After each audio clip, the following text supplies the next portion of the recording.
තිරුවන් සරණයි හැම දිනකටම. අදත් අපි සූදානම් වෙන්නේ අපේ සුපුරුදු ධම්සභාව දහම් හමුව පවත්වන්නට. අද විවාහාර වර්ෂයෙන් 2021 වර්ෂයේ සැප්තැම්බර් මාසේ බිනර මාසේ 27 වෙනිදා සඳුදා දවසක් ශ්‍රී ලංකාවේ කැලෙන්ඩරයෙන්. ඒ වගේම අපි ශ්‍රී ලංකා වේලාවෙන් ගත්තම උදේ 5:30ට මේ දහම් හමුව අපි පවත්වන්නේ. අනිකුත් රටවල වේලාව වෙනස් වෙන්න පුළුවන්. ඒ වගේම අපි අන්තර්ජාලය ඔස්සේ ස්කයිප් මාධ්‍ය කරගෙන මේ ධම් සභාවට එකතු වෙන්නේ. අදත් වෙනද වගේම අපේ සුපුරුදු කල්යාණ මිත්‍ර පිරිස ධම් සභාවට එකතු වෙලා ඉන්නවා. හැමදෙනාම අපි කල්යාණ මිත්‍රත්වයෙන් ඊටාම ගෞරවයෙන් පිළිගන්නවා. පූජනීය ස්වාමීන් වහන්සේලා මෙන්න වහන්සේලා ඇතුළු කල්යාණ මිත්‍ර හැමදෙනාම වෙනද වගේම අපි ධම් සභාව ආරම්භ කරමු. මේ උතුම් ශ්‍රී සද්ධර්මය අවබෝධ කරගෙන තමන් වහන්සේ නිවිල සැනසීලා ලෝක සත්වයාටත් නිවීම සැනසීම පිණිස මහා කරුණාවෙන් දේශනා කොට වදාළ තථාගත බුදු පියාණන් වහන්සේ සම්බුද්ධ ගෞරවයෙන් සීකරගෙන නමස්කාර පාඨයේ තුන් වාරයක් කියලා අපි බුද්ධ වන්දනාවෙන් දහම් හමුව ආරම්භ කරමු. නමෝ තස්ස භගවතෝ අරහතෝ සම්මා සම්බුද්දස්ස. නමෝ තස්ස භගවතෝ අරහතෝ සම්මා සම්බුද්දස්ස. නමෝ තස්ස භගවතෝ අරහතෝ සම්මා සම්බුද්දස්ස. සාදු සාදු සාදු. තිරුවන් සරණයි. අවසරයි කල්යාණ මිත්‍ර හැමදෙනාගෙන්ම. අපි මෙතෙන් සිට හෝරා දෙකක වගේ කාලයක් මේ දහම් හමුව ධර්ම සංഭാෂණේ පවත්වනවා. පළමු කාල ඡේදයේ අපි බුද්ධ දේශනාවක් සූත්‍ර දේශනාවක් පදනම් කරගෙන ඒ අන්තර්ගත කරුණු සාකච්ඡා කිරීමක් කරනවා. මාතෘකාවක් හැටියට තියාගෙන අනතුරුව මේ ධම් සභාවේ එකතු වෙලා ඉන්න අපේ තියෙන ප්‍රශ්න ගැටලු අදහස් මේ ආදී දේවල් මේ ධර්ම මාර්ගයට අදාළ වන කරුණු ඉදිරිපත් කිරීමක් සාකච්ඡා කිරීමක් තමයි අපි අනතුරුව කරන්නේ. ඉතින් මෙවැනි ධම් සභාවක් පැවැත්වීමේ පරමාර්ථය අපි දන්නවා. මූලික පරමාර්ථ දෙකක් තිබෙනවා. එකක් තමයි ධර්මාවබෝධය. ධර්මාවබෝධය ලබන්නේ අපේ විමුක්තිය පිණිස. අපි හැම කෙනෙක්ම නිර්වාණ ධර්මයේ සාක්ෂාත් කිරීම සඳහා ඊට අදාළ ධර්මය අවබෝධ කරගත යුතුයි. ධර්මයේ විනය. ධර්මයේ කිව්වම ගැඹුරින්ම කිව්වොත් ලෝක ස්වභාව ධර්මයි. ගැඹුරුම තලයේදී ගත්තම අපි හදාරන්නේ, තේරුම් ගන්න, අවබෝධ කරන්නේ. ඒ වගේම අනුගත වෙන්න, පුරුදු පුහුණු වෙන්නේ ලෝක ස්වභාව ධර්මයට. ඊළඟට විනය කියලා කියන්නේ තරල මට්ටමේදී අපේ සිරිත් විරිත් ආචාර ධර්ම කියලා ගත්තට ඒත් ගැඹුරට ගිහිල්ලා බලපුවම විශ්ව න්‍යායට එකඟව කටයුතු කිරීම තමයි ගැඹුරින්ම තියෙන්නේ. අපේ බුදුහාමුදුරුවෝ මතු කරලා තියෙන ආචාර ධර්මවල මේ විශ්ව ආචාර ධර්ම කියලාම මම ඒව හඳුන්වනවා හුඟක් වෙලාවට. විශ්ව න්‍යාය ඉස්මතු කරලා දීලා තියෙන්නේ. ඒ විශ්ව න්‍යායට අනුව පවතින අපි හුරු පුරුදු වෙනවා. ඊට අමතරව අපි සකස් කරගත්ත ආචාර ධර්ම, සාර ධර්ම, නීති රීති සම්මුති ව්‍යවස්ථා කියලා කොටසකුත් තියෙනවා. ඒවා ඉතින් ආභි සමාචාරික. නමුත් ආදි බ්‍රහ්මචාරී විදියට බැලුවොත් ගැඹුරු තලයේ තියෙන්නේ, ඉහළම මට්ටමේ තියෙන්නේ විශ්ව න්‍යායන්ට අනුව අපි ඒවා තේරුම් අරගෙන ඊට අනුගත වීමක්. විනය කියන එක ඇතුලේ තියෙන එහෙම දෙයක්. ඉතින් ওই විදිහට ධර්මයේ සහ විනය තේරුම් ගැනීම, අවබෝධ කර ගැනීම, එය පුරුදු පුහුණු වීම, ඊට අනුගත වීම තුලින් තමයි විමුක්තිය සැලසෙන්නේ. එතකොට මේ අවබෝධය අපි විඥා කියනවා. ඒ ධර්මයට අනුගත වීම විමුක්ති කියනවා. විඥා විමුක්තිම් පරිපූර්ණති කියලා ඔය මුගක් දේශනාවල අවසානයේ බුදුරජාණන් වහන්සේ ඒ කාරණේ දේශනා කළා තියෙනවා. ඔය බෝධිපාක්ෂික ධර්ම එහෙම දක්වන අවස්ථාවල ඔබට මතක ඇති. ගොක් වෙලාවල් වල මේ හේතුවෙන් මේ විදිහට බෝධිපාක්ෂික ධර්ම අනුගමනය කරාම විද්‍යා විමුක්ති පරිපූර්ණ වෙනවා කියන අදහස දක්වලා තියෙනවා. ඒතකොට විද්‍යා කිව්වම ඒකෙන් පූර්ණ අවබෝධය අදහස් කරන්නේ විද්‍යා. ඊළඟට විමුක්ති කිව්වම ඒකෙන් අදහස් කරන්නේ අර පූර්ණ නිවීම සැනසීම, මිදීම කියන එක. ඉතින් ධර්ම සාකච්ඡාවක පළවෙනි මූලික පරමාර්ථය, ප්‍රධාන පරමාර්ථය මේ විමුක්තිය සලසා ගැනීම. ඊළඟට දෙවෙනි පරමාර්ථයකුත් තියෙනවා මේ ධර්ම sannivedanaye. ධර්ම විනය ප්‍රතිපදාව අපි ඊළඟ පරපුරටත් දෙන්න ඕන. තව කෙනෙකුට දෙන්න ඕන මේක. එහෙමයි මේ ශාසනය ඉදිරියට යන්නේ. ශාසනය ඉදිරියට යන්නේ මේ අපි කරන අනිත් දේවල් වලින් නෙමෙයි. අපි සාමාන්‍යයෙන් වෙනත් දේවලුත් කරනවා. බෞද්ධ කටයුතු කියලා. නමුත් බුද්ධ ශාසනය ඉදිරියට පවතින්නේ මේ ධර්මයේ සහ විනය. ධර්ම විනය ප්‍රතිපදාව තව මිනිස්සෙක් ගත්තොත්, තේරුම් ගත්තොත්, පිළිපැද්දොත් තමයි ඉස්සරහට යන්නේ. නැත්තම් ශාසනය එතනින් නවතින. ඊට පස්සේ ඉතුරු වෙන්නේ ශාසනික නටබුන් ටික. ඔය අපි හදන පිළිම මේවා ටික ඉතුරු වෙයි. සමහර රටවල් වල එහෙම තියෙනවනේ. බෞද්ධ නටබුන් තියෙන. ඒ කියන්නේ ඒ වයින් පෙන්눔 කරන්නේ මේ ධර්ම විනය ප්‍රතිපදාව තිබුණු බවට භෞතික සලකුණු ටිකක් තියෙන බුදු පිළිම ආරම්භය තියෙනවනේ. දැන් සමහර රටවල් වල තියෙනවනේ ඒවා. හැබැයි ඒවයි ධර්ම විනය ප්‍රතිපදාව නැහැ.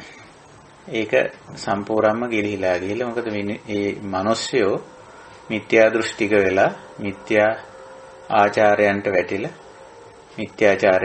මිත්‍යා දෘෂ්ටික වෙලා එතකොට ධර්ම විනය ප්‍රතිපදාව එතන නැහැ. අපිට එහෙම ඕන තරම් ලෝකේ පේන්න තියෙන බෞද්ධ ධර්ම විනය සම්ප්‍රදාය තිබුණු බවට සලකුණු. ඒ බාහිර සලකුණු වල. එතකොට ඒවා ඉතින් සමහර විට ඉතුරු වෙයි. එතකොට ඒක ශාසනය පවතින තැනක් හැටියට සලකන්නේ. ශාසනය පවතිනවා කියන්නේ මේ භික්ෂු භික්ෂුණී උපාසක උපාසිකා සිව් පිරිස ඉන්නවනම් විතරයි බුද්ධ ශාසනය පවතිනවා කියලා කියන්නේ. ඒ සිව් පිරිස කියන්නේ ධර්ම විනය ප්‍රතිපදාව තේරුම් අරගෙන පිළිපදින අය. ඉතින් මේ ධර්ම විනය ප්‍රතිපදාව අපි පරපුරෙන් පරපුරට දෙන්න ඕනේ. දැන් අපට ලැබුණේ අතීතයේ ඉඳපු ඇත්තෝ ඒක ඊළඟ પરම්පරාවට දුන්න නිසා, ඒ දායාදයක් විදියට දුන්න නිසා.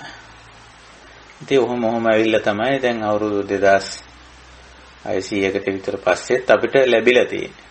වර්තමාන පරපුර අපිනේ ශාසනය. ඉතින් අපිට යුතුයකමක් තියෙනවා මේ ධර්ම විනය සම්ප්‍රදාය ඊළඟ પરම්පරාවට දෙන්න. එතකොට මේ ධර්ම සාකච්ඡාවකින් ඒකත් සිද්ධ වෙනවා. අපි මේක ඉගෙනගෙන තව කෙනෙකුට එක්කෙනෙකුට හරි කියලා දුන්නොත් ඇති. ඒක එතකොට අපේ යුතුයකම කෙරිලා. අපි අන්තිම කෙනා උනේ නැහැ. අපි තව එක්කෙනෙකුට හරි මේ ජීවිතේ අපි අවබෝධ කරගත්ත ධර්ම විනය ප්‍රතිපදාව කියලා දුන්නොත්, ධර්ම sannivedanaya කරොත් එක්කෙනෙකුට හරි එහෙනම් Taman ශාසනික යුතුයකමක් කරලා. ඒකයි තියෙන්නේ. ඉතින් ශාසනික යුතුයකම් කිව්වම හුඟක් අය කල්පනා කරනවා මේ අපි මේ පන්සල් හදනවා, විහෙර විහාරස්ථාන හදනවා, වික්ෂුන් වහන්සේලාට දම්පැන් දෙනවා, නොයෙක් පින්කම් කරනවා. ඒවා තමයි ශාසනික යුතුයකම් කියලා. ඒවා ඉතින් ශාසනය පැවැත්මට කරන දුරින් ඈතින් කෙරෙන මේ උපකාර ටිකක් විතරයි. ඒක ශාසනය පැවැත්ම නෙමෙයි. ශාසනය පැවැත්මට නම් පළමු කොටම තමන් උපාසක වෙන්න ඕන, උපාසිකා වෙන්න ඕන. තව ඉස්සරහට ගිහිල්ලා බික්කු බික්කුණී වෙන්නත් පුළුවන් නම් ඉතින් නරක නෑ, හොඳයි. නමුත් අවම වශයෙන් මේ ශාසනයේ සමාජිකත්වයේ ලැබෙන්නේ උපාසක උපාසිකා වීමෙන්. එතකොට උපාසක උපාසිකා භාවය ඇතුලේ ඉස්සරහට යන්න පුළුවන්, ශාසනික ප්‍රතිඵල ලබා ගන්න පුළුවන් නිර්වාණය දක්වා. බික්කු බික්කුණී වෙන්න අවශ්‍යතාවයක් නැහැ නිවන් දකින්න. හැබැයි උපාසක උපාසිකා නොවේ නම් නිවන් දකින්න බෑ.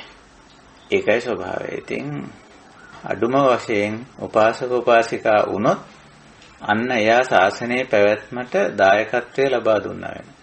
උපාසක උපාසිකා නොවි 84000ක් විහෙර විහාර හැදුවත් ඒ තැනැත්තා ශාසනයේ දියුණුවට දායකත්වය ශාසනික දායකත්වයක් දුන්නේ නැහැ. ඕක අපේ රටේදී මිහිඳු හාමුදුරුවෝ කිව්වා. අපේ රටට ඇවිල්ලා අපේ රාජ්‍ය නායකයාට කිව්වා. ඉතින් රාජ්‍ය නායකයෝ එහෙමනේ අද අර භෞතික දේවල් වටපිටාවේ දේවල් කරලා අහනවා. ඉතින් මම දැන් මේ වැඩේ කරලා නේද කියලා. අශෝක රජුරවන්ට මොග්ගලී පුතිස්ස හාමුදුරුවෝත් එහෙම කිව්වා. මේකේ තියෙන්නේ උපාසක උපාසිකා වෙන්න පුළුවන් අඩුම ගානේ. එහෙනම් ශාසන දායකත්වයේ නැත්නම් ශාසනයේ පැවැත්මට තමන්ගේ කොටස ඉෂ්ට කරා වෙනවා. ඒ උපාසක භාවය, ඒ උපාසිකා භාවය තව කෙනෙකුට දෙන්න පුළුවන්. ඉතින් ඊටාම හොඳයි. ඊටාම හොඳයි. ඉතින් ඒක තමයි මේ ඔය කාරණා දෙක තමයි අපේ ධර්ම සංഭാෂණවල ධර්ම සාකච්ඡාවල පරමාර්ථය. අපි අපේ පෞද්ගලික විමුක්තිය සාදා ගැනීමත් ධර්ම sannivedanaya කිරීමත්. ඉතින් ධර්ම sannivedanayaත් ක්‍රම තියෙන විවිධ. ඉතින් බුද්ධ ශාසනයේ හැමෝටම කරන්න පුළුවන් උසස්ම ක්‍රමයක් පෙන්වලා දීලා තියෙනවා ධර්ම sannivedanaයට. ඒ තමයි චරිතාදර්ශය. චරිතාදර්ශය කියන්නේ තමන් ධර්මයේ අනුගමනය කරන ගමන් අනුගමනය කිරීම. අනුගමනය කරනකොටම ඒක තව කෙනෙක් තමන් සමීපේ ඉන්න කෙනෙකුට කියන්න දෙයක්වත් නැහැ. අනිත් එක්කෙනාට ඒක sannivedanaya වෙනවා. අපි ධර්මානුකූලව අපේ ජීවිත ගත කරනකොට අනිත් එක එහෙම කරනකොට අනිත් එක්කෙනාට ඒක කියලා දෙන්නත් අපිට ලොකු ශක්තියක් එනවා. තමන් ඒක ධර්ම ප්‍රතිපදාවේ පිහිටලානේ ඉන්නේ. ඒ නිසා මම මෙහෙමයි කරන්නේ. ඉතින් මේ විදිහට කරන්න පුළුවන් ඔබටත්. මේකේ ප්‍රතිඵලත් අපිට කියන්න පුළුවන්. අපි ධර්ම ප්‍රතිපදාවේ ඉන්නකොට ප්‍රතිඵල අපිට තියෙනවා. එහෙම නැතුව දහම් මාර්ගයේ නැතුව නිකන් දහම් දැනුමක් විතරක් තියෙන කෙනාට ධර්මයෙන් ලැබෙන ප්‍රතිඵල ලැබිලා නැහැ. එයාට ලැබිලා තියෙන ප්‍රතිඵලේ දහම් දැනුමක් තියෙනවා කියන එක කියන්න පුළුවන්. නමුත් දහමෙන් ලැබිච්ච නිවීම සැනසීම තියෙන්නේ ධර්ම මාර්ගයේ යන කෙනාට. එතකොට එයාට බය නැතුව කියන්න පුළුවන් අර ඒහිපස්සිකෝ කියන්නේ කරලා බලන්නකෝ කියන එකනේ ඒහිපස්සිකෝ කියන්නේ. කරලා බලන්න කියන්නේ. ඉතින් කරලා බලන්න මමත් කරන කෙනෙක් මට මේ ප්‍රතිඵල තියෙනවා. ඔයත් කරලා බලන්න කියලා. ඉතින් එහෙම කියන්න පුළුවන්කම ලැබෙන්නේ ඔය ධර්මයේ අනුගමනය කරන කෙනාට. ඉතින් ශාසනීය ධර්ම sannivedanaya සඳහා අද හොඳම සහ උසස්ම sannivedana ක්‍රමයේ හැටියට පෙන්වන්නේ චරිතාදර්ශය. ඊළඟට දේශනාවලින් පොතපත ලිවීමෙන් වෙනත් sannivedana මාධ්‍ය භාවිතා කිරීමෙන් ධර්ම sannivedanaya කරන්නත් පුළුවන්. ඉතින් ඒක හැමෝටම කරන්න බෑනේ. දැන් දේශනා මාධ්‍යයෙන් එහෙම නැත්නම් ලේඛන ලියලා හෝ කියලා ධර්ම sannivedanaya කරන්න මේ චතුපටි සම්බිදාවම තියෙනවා. ඒ කියන්නේ ධර්ම අර්ථ නිරුක්ති ප්‍රතිභාන කියන හතරම තියෙනවා. ධර්මය කියන්නේ මොකද්ද කියලා දැනගෙන තියෙන්න ඕන. ධර්මයේ අර්ථය හරියට අවබෝධ කරගෙන තියෙන්න ඕන. ධර්මයේ අර්ථය කියන්නේ මේ ධහම කුමක් සඳහාද කුමක් ඉලක්ක වෙලා තියෙනවද කියලා හරියට ධර්මකාරණේ තේරුම් අරන් තියෙන්න ඕන. ඒකේ අර්ථය කියලා කියන්නේ ඒක. මේකෙන් වෙන යහපත මේකෙන් වෙන අයහපත මේක කුමක් සඳහා ඉලක්ක වෙලා තියෙනවද කුමක් සාධනය කරගන්නද මේක තියෙන්නේ කියලා ඒකෙන් කෙරෙන ඒකෙන් අපේක්ෂිතාර්ථය දැනගෙන තියෙන්න ඕන. ඒක තමයි අර්ථ කියලා කියන්නේ. මේ මීනින් කියන එක නෙමෙයි තේරුම කියන එක නෙමෙයි අර්ථ කියන්නේ අපේක්ෂිතාර්ථය. ධම්ම කිව්වම ඉතින් මීනින් තමයි ධර්මයේ විනය හොඳට අවබෝධ කරගෙන සිටීම. අත්ත කිව්වම ඒකෙන් බුදුදහමේ නිතරම අත්ත සංහිතා කියන වචනේ බුදුහාමුදුරුවෝ හැමතිස්සෙම දේශනා කරලා තියෙන එක. අත්ත සංහිතාය නිතරම අපේක්ෂිතාර්ථයක් තියෙනවා. අපේක්ෂිතාර්ථය ඉතින් ගොඩක් නැහැ නිවන. හැබැයි ධර්මකාරණයක් අපි අවබෝධ කරගත්තම ඒකේ අපේක්ෂිතාර්ථය හරියට මෙන්න මේ විදියට අනුගමනය කරපුවා මේ ප්‍රතිඵලය ලැබෙනවා කියලා කුසලයක් වැඩිවීමක් හෝ අකුසලයක් ගෙවී යාමක් ඒ හරහනේ නිවන සාක්ෂාත් වෙන්නේ. අන්න ඒක හරියට තේරුම්ගෙන තියෙනවා. ඊළඟට පටිභාණය තියෙන්නත් ඕන. පටිභාණයේ ලක්ෂණය තමයි මේ ආත්පසින් ධර්මකාරණේ වැටහීම. උපමා රූපක නිදර්ශන මගින් Tamanට හොඳින් අවබෝධ වෙනවා. මේක මෙහෙමයි කියලා. ඊළඟට නිරුක්ති කියලා කියන්නේ ඔය භාෂාව මාධ්‍ය කරගෙන. සාමාන්‍ය නිරුක්ති කියන්නේ භාෂාවට. නිරුක්ති පටිභාණය කියලා කියන්නේ භාෂා මාධ්‍යයෙන් මේක ඉදිරිපත් කිරීමේ හැකියාව. ඒක ලේඛන ලියලා හෝ එහෙම නැත්නම් වචන කටින් කියලා හෝ මේක ඉදිරිපත් කිරීමේ හැකියාව. නිරුක්ති පටිභාණය. ලියලා හෝ කියලා ධර්ම sannivedanaya කරන්න නම් නිරුක්ති පටිභාණය තියෙනවා. ඉතින් ඒක හැමෝටම නෑ. නමුත් අපිට යම් ප්‍රමාණයකට වර්ධනය කරගන්න පුළුවන් බැරිත් නැහැ. කාටත් ඉතින් කතා කරන්න පුළුවන් ලියන්න බැරි වුණාට. ඒක නිසා නිරුක්ති පටිභාණයත් ඇති කරගන්න පුළුවන්. ඒ කිව්වේ මේ ධර්ම sannivedana කාර්යයට අදාළව. ඉතින් ওই විදිහට මූලික පරමාර්ථ දෙක අපිව මතක් කරගත්තේ ධර්ම සංഭാෂණයක මූලික පරමාර්ථ දෙක. තමන්ගේ ධර්මාබෝධය තුළින් තමන්ගේ අධ්‍යාත්මික විමුක්තිය සලසා ගැනීම, ධර්ම sannivedanaya තුළින් ශාසනයේ පැවැත්මට දායක වීම. හොඳයි අපි එහෙමනම් අද අපේ ධම් සභාවේ කටයුතු වලට අපි අවධානය යොමු කරමු. අපි දැනට සූත්‍රයක් මේ සාකච්ඡාව සඳහා ඉදිරිපත් කරගෙන තිබෙනවා. අපි දන්නවා දැනට අපි සාකච්ඡා කරගෙන යන්නේ සබ්බාසව සූත්‍රය. සබ්බාසව සූත්‍රය සූත්‍ර පිටකයේ මජ්ක්‍ධිම නිකායේ මූලපණ්ණාසකේ මූලපරියාය වර්ගයේ දෙවෙනි සූත්‍රය. මේ සූත්‍රය හරියට හැඳින්වුවොත් සබ්බාසව සංවර පරියාය තමයි මේ දේශනාව. මේ දේශනාව මොකක්ද කියලා අහුවොත් අපිට කියන්න වෙන්නේ සබ්බාසව සංවර පරියාය දේශනාව කියලා. ඉතින් මේ දේශනාව ඇතුළත් සූත්‍රය සබ්බාසව සූත්‍රය නමින් හඳුන්වලා තියෙනවා. අන්තර්ගතයේ සබ්බාසව සංවර පරියාය. බුදුරජාණන් වහන්සේ දේශනා කරන්නේ එහෙමයි. මේ සූත්‍රය ආරම්භ කරද්දී සබ්බාසව සංවර පරියායං වූ භික්ඛවේ දේශිස්සාමි තංසුනාත සාදුකම් මානසිකරෝත කියලා. එතකොට සබ්බ කියන්නේ සියලු, ආසව කියන්නේ මොනවද කියලා දැන් අපි දන්නවා. සරලව ආසව කිව්වොත් කෙලෙස්. නමුත් ආසව කියන වචنين අදහස් කරන්නේ අවිද්‍යාව හෝ තණ්හාව මූලික වෙලා ඇතිවෙච්ච කිසියම් ක්ලේශ ධර්මයක් මුල් බැසගෙන තර්ක විතර්ක වලින් තහවුරු වෙලා හිතේ පළපදියම් වෙලා තියෙන මට්ටම තමයි ආසව කියන්නේ. එතකොට ඒක කිසියම් ආකාරයක හිතේ පළපදියම් වෙච්ච ගතියක්, තහවුරු වෙච්ච ගතියක් තියෙනවා. ඒක ගලවලා දාන එක ටිකක් දුෂ්කරයි. ඉතින් අපි ඒක නිසා ආසව ගැන අපි මුලදී කතා කරා. ආසවයක් කියන්නේ මෙහෙම දෙයක් කියලා. ඉතින් ඕවට සමහර අය අනුසය මට්ටමේ තියෙන කෙලෙස් කියලාත් හඳුන්වපු අවස්ථා තියෙනවා. පළපදියම් වෙලා තියෙන, තහවුරු වෙලා තියෙන්නේ හිතේ. කාමාශව, අවිජ්ජාශව මූලික වශයෙන්.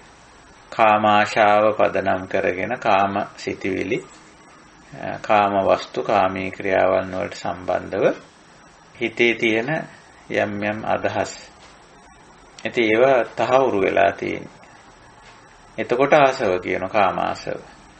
අනිත් පැත්තෙන් අවිද්‍යාව යම් වැරදි විශ්වාස පිළිගැනීම්, දෘෂ්ටි, ඇදහිීම් තින් තහවුරු වෙලා තියෙනවා හිතේ. ඉතින් ඒව දිගටම ඒවට අදාළ දේවල් කරගෙන යනවා. අවිජ්ජාසව. ওই දෙක තමයි මූලික වශයෙන් තියෙන්නේ. ඉතින් කාමාසවයෙන්ම තමයි භවාසවේ හැදෙන්නේ. තව එකක් කියනෝනේ. කාමය වැඩිපුර විඳින්න පුළුවන් තැන් හොය යනවා. මේ ජීවිතේදී විවිධ තත්ත්ව, තනතුරු, තාන්නමාන, බලාධිකාරීන් ඔය වගේ දේවල් තමයි මේ භව කියලා කියන්නේ.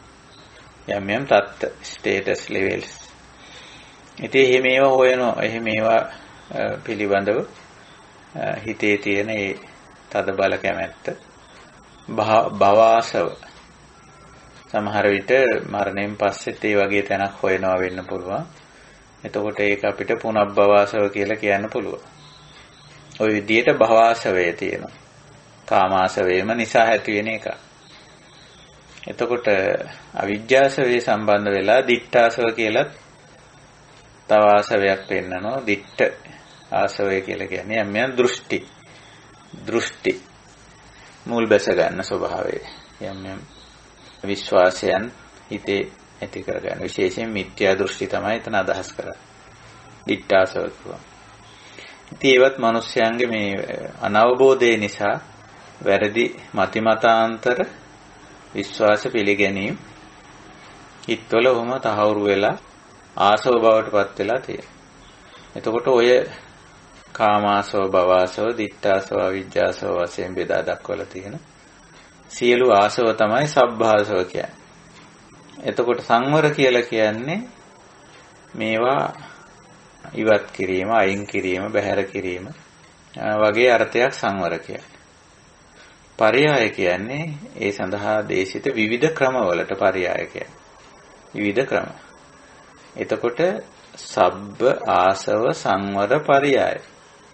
සියලු ආසවයන්, සියලු ක්ලේශ ධර්මයන් බැහැර කිරීමේ, දුරු කිරීමේ ක්‍රම කියලා තමයි අපිට ඒක ඔය කාරණේ පැහැදිලි කරන්න පුළුවන්කම තියෙන්නේ. එතකොට මේ සූත්‍රයේ එහෙම පරයය 7ක් කිව්වනේ. දස්සනා, සංවරා, පටිසේවනා, අදිවාසනා, පරිවර්ජනා, විනෝදනා සහ භාවනා කියලා. එතකොට අපි මේ පරයය නැත්නම් ක්‍රම 6ක් කතා කරලා තියෙන මේ වෙනකොට දැන් අන්තිම එකයි අපිට ඉතුරු වෙලා තියෙන සූත්‍රයේ.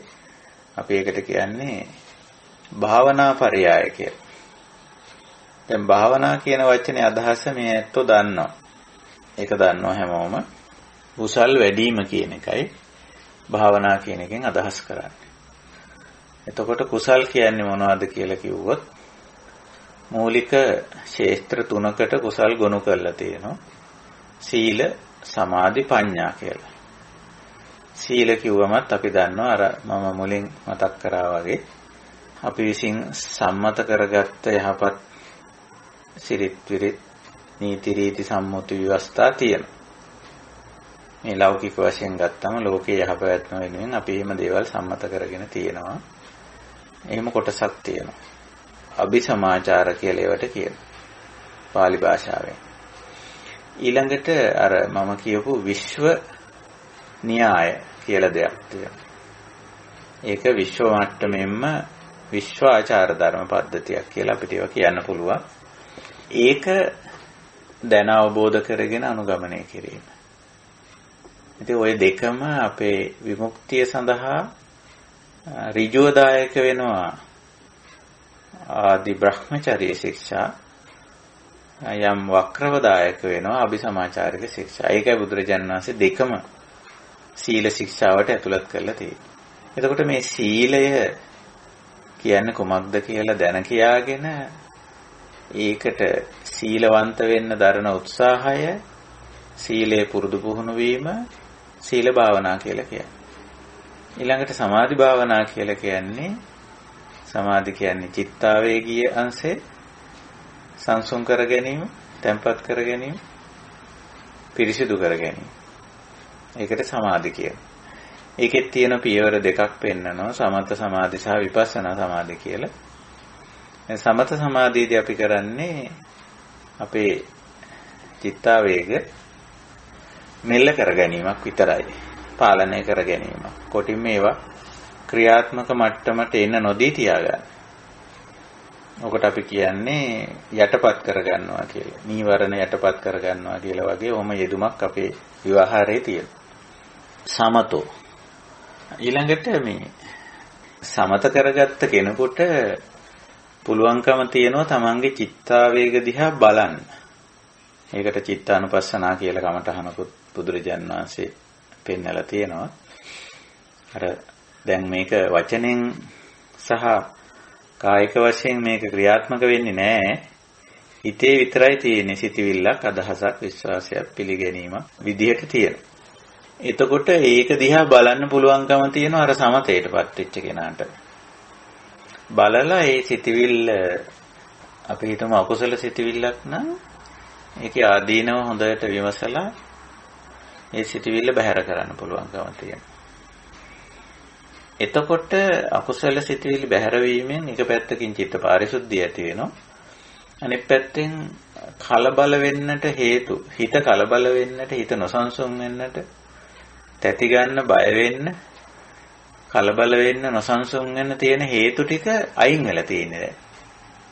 ඒක නිසා එහෙම කලබල වීමක්, නොසන්සුන් වීමක්, බය වීමක්, තැති ගැනීමක්, කම්පා වීමක්, දුක් වීමක් එහෙම හිතක නැහැ.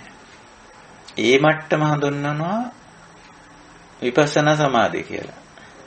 ඇයි ඒක විපස්සනා සමාධිය කියලා කිව්වේ? ඒක සමාධිය, සම්මා සමාධිය කියන්නේ. ඒක විපස්සනා සමාධිය කියන්නේ අර යථා ස්වභාවය අවබෝධ කර ගැනීමත් එක්ක චිත්තපාරිශුද්ධිය ඇති වෙලා හිතේ අර කලබල වීමට තියෙන හේතු සාධක ටික අයින් වීමෙන් ඇති වෙන තත්ත්වයක්. ඉතින් අපිට ඕක අත්විඳින්න අත්දකින්න පුළුවන්. ඒකයි තියෙන. දැන් සරල උදාහරණයක් කිව්වොත් දැන් අපේ ජීවිතවල අපි හුඟක්ම කලබල වෙන සාධකයේ තමයි මරණය. ඕනම කෙනෙක් මරණය කියන එක ජීවිතේට ලං වුණොත් මොකක් හරි Tamanට දැනුණොත් මැරෙන්න ලං වෙනවා කියලා ඒ කලබල වෙනවා. දැනට අපි මරණය පිළිබඳව අපිට තියෙන්නේ සමත සමාධියක් වෙන්න පුළුවන්. මරණය පිළිබඳ අදහස අපි දන්නවා මැරෙනවා කියලා. නමුත් දැම්ම මැරෙන එකක් නැහැ කියලා අපි ඕක කරගෙන යනවා. හැබැයි කවුරු හරි මරණ තරජනයක් කරොත්, එහෙම නැත්නම් මරණීය රෝගයක් වැළඳුනොත්, දැනට තියෙන රෝගය අපි දන්නවනේ මේ වෛරසය. ඒ වගේ බොහෝ වෙලාවට මරණාසන්න රෝග තියෙනවා. මරණයට බොහොම ළඟයි ඒක. හැදුනොත් ඉතින් ලේසියෙන් ගොඩ එන්න බැරි වගේ තමයි රෝග තියෙනවා. ඒතකොට ඒ වගේ රෝගයක් වැළඳුනාමත් මේ කලබල වීම සිද්ධ වෙනවා.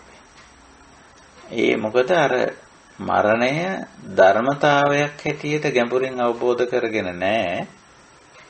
හැබැයි ගැඹුරින් අවබෝධ කරගෙන හිටියොත් මරණාසන්න රෝගයක් ඇති වුණත් කලබල වෙන්නේ නැහැ. මොකද අපි දන්නවා ඉතින් මේ මරණය ධර්මතාවයක්. ඒකට වෙලාවක් නැහැ. අවස්ථාවක් නැහැ. කොයි රෝගයෙන් කොයි විදියට මැරෙනවද, කොයි අනතුරෙන් මැරෙනවද කියලා කල් තියා කියන්න බෑ. එහෙම කියනවනේ අර එහෙම කියමනකුත් තියෙනවනේ. පංචේතේ ජීව ලෝකස්මින් අනිමිත්තා නඤායරේ කියලා. එහෙම කියමනක් තියෙනවා. ඔය වගේ අවිනිශ්චිත කාරණයක් මරණය කියලා කියන්නේ. හැබැයි සිද්ධ වෙන විදිහයි, සිද්ධ වෙන ආකාරයේ, සිද්ධ වෙන තැන ඒව තමයි අවිනිශ්චිත. හැබැයි අනිවාර්යයෙන්ම සිද්ධ වෙනවා කියන එක නම් ඒක විනිශ්චිතයි. ඒක ස්ථිරයි. එතකොට දැන් ඔය වගේ දෙයක් ගැඹුරින් අවබෝධ කරගත්ත කෙනෙක්ගේ හිත අර මරණ ධර්මතාවයට ලං වුණා. එහෙම කලබල වීම, බය වීම, තැතිවීම, ශෝක කිරීමක් නැහැ. අන්න ඒ මට්ටමේ සංසුන් බව තමයි අපි හඳුන්වන්නේ විපස්සනා සමාධිය කියලා. ওই විදිහට සමාධිය වඩා ගැනීමට අදාළ සමාධිය වැඩිම සමාධි භාවනා කියලා කියනවා. සමත වශයෙන්, විපස්සනා වශයෙන් සමාධිය වඩා ගැනීම සමාධි භාවනා. ඊළඟට පඤ්ඤා භාවනා. ප්‍රඥාව දියුණු කර ගැනීම. ඒකත් අපිට මට්ටම් දෙකක් වගේ පේන්න තියෙනවා. ලෞකික දැනුම කියලා කොටසක් වර්ධනය කර ගැනීමක් තියෙනවා.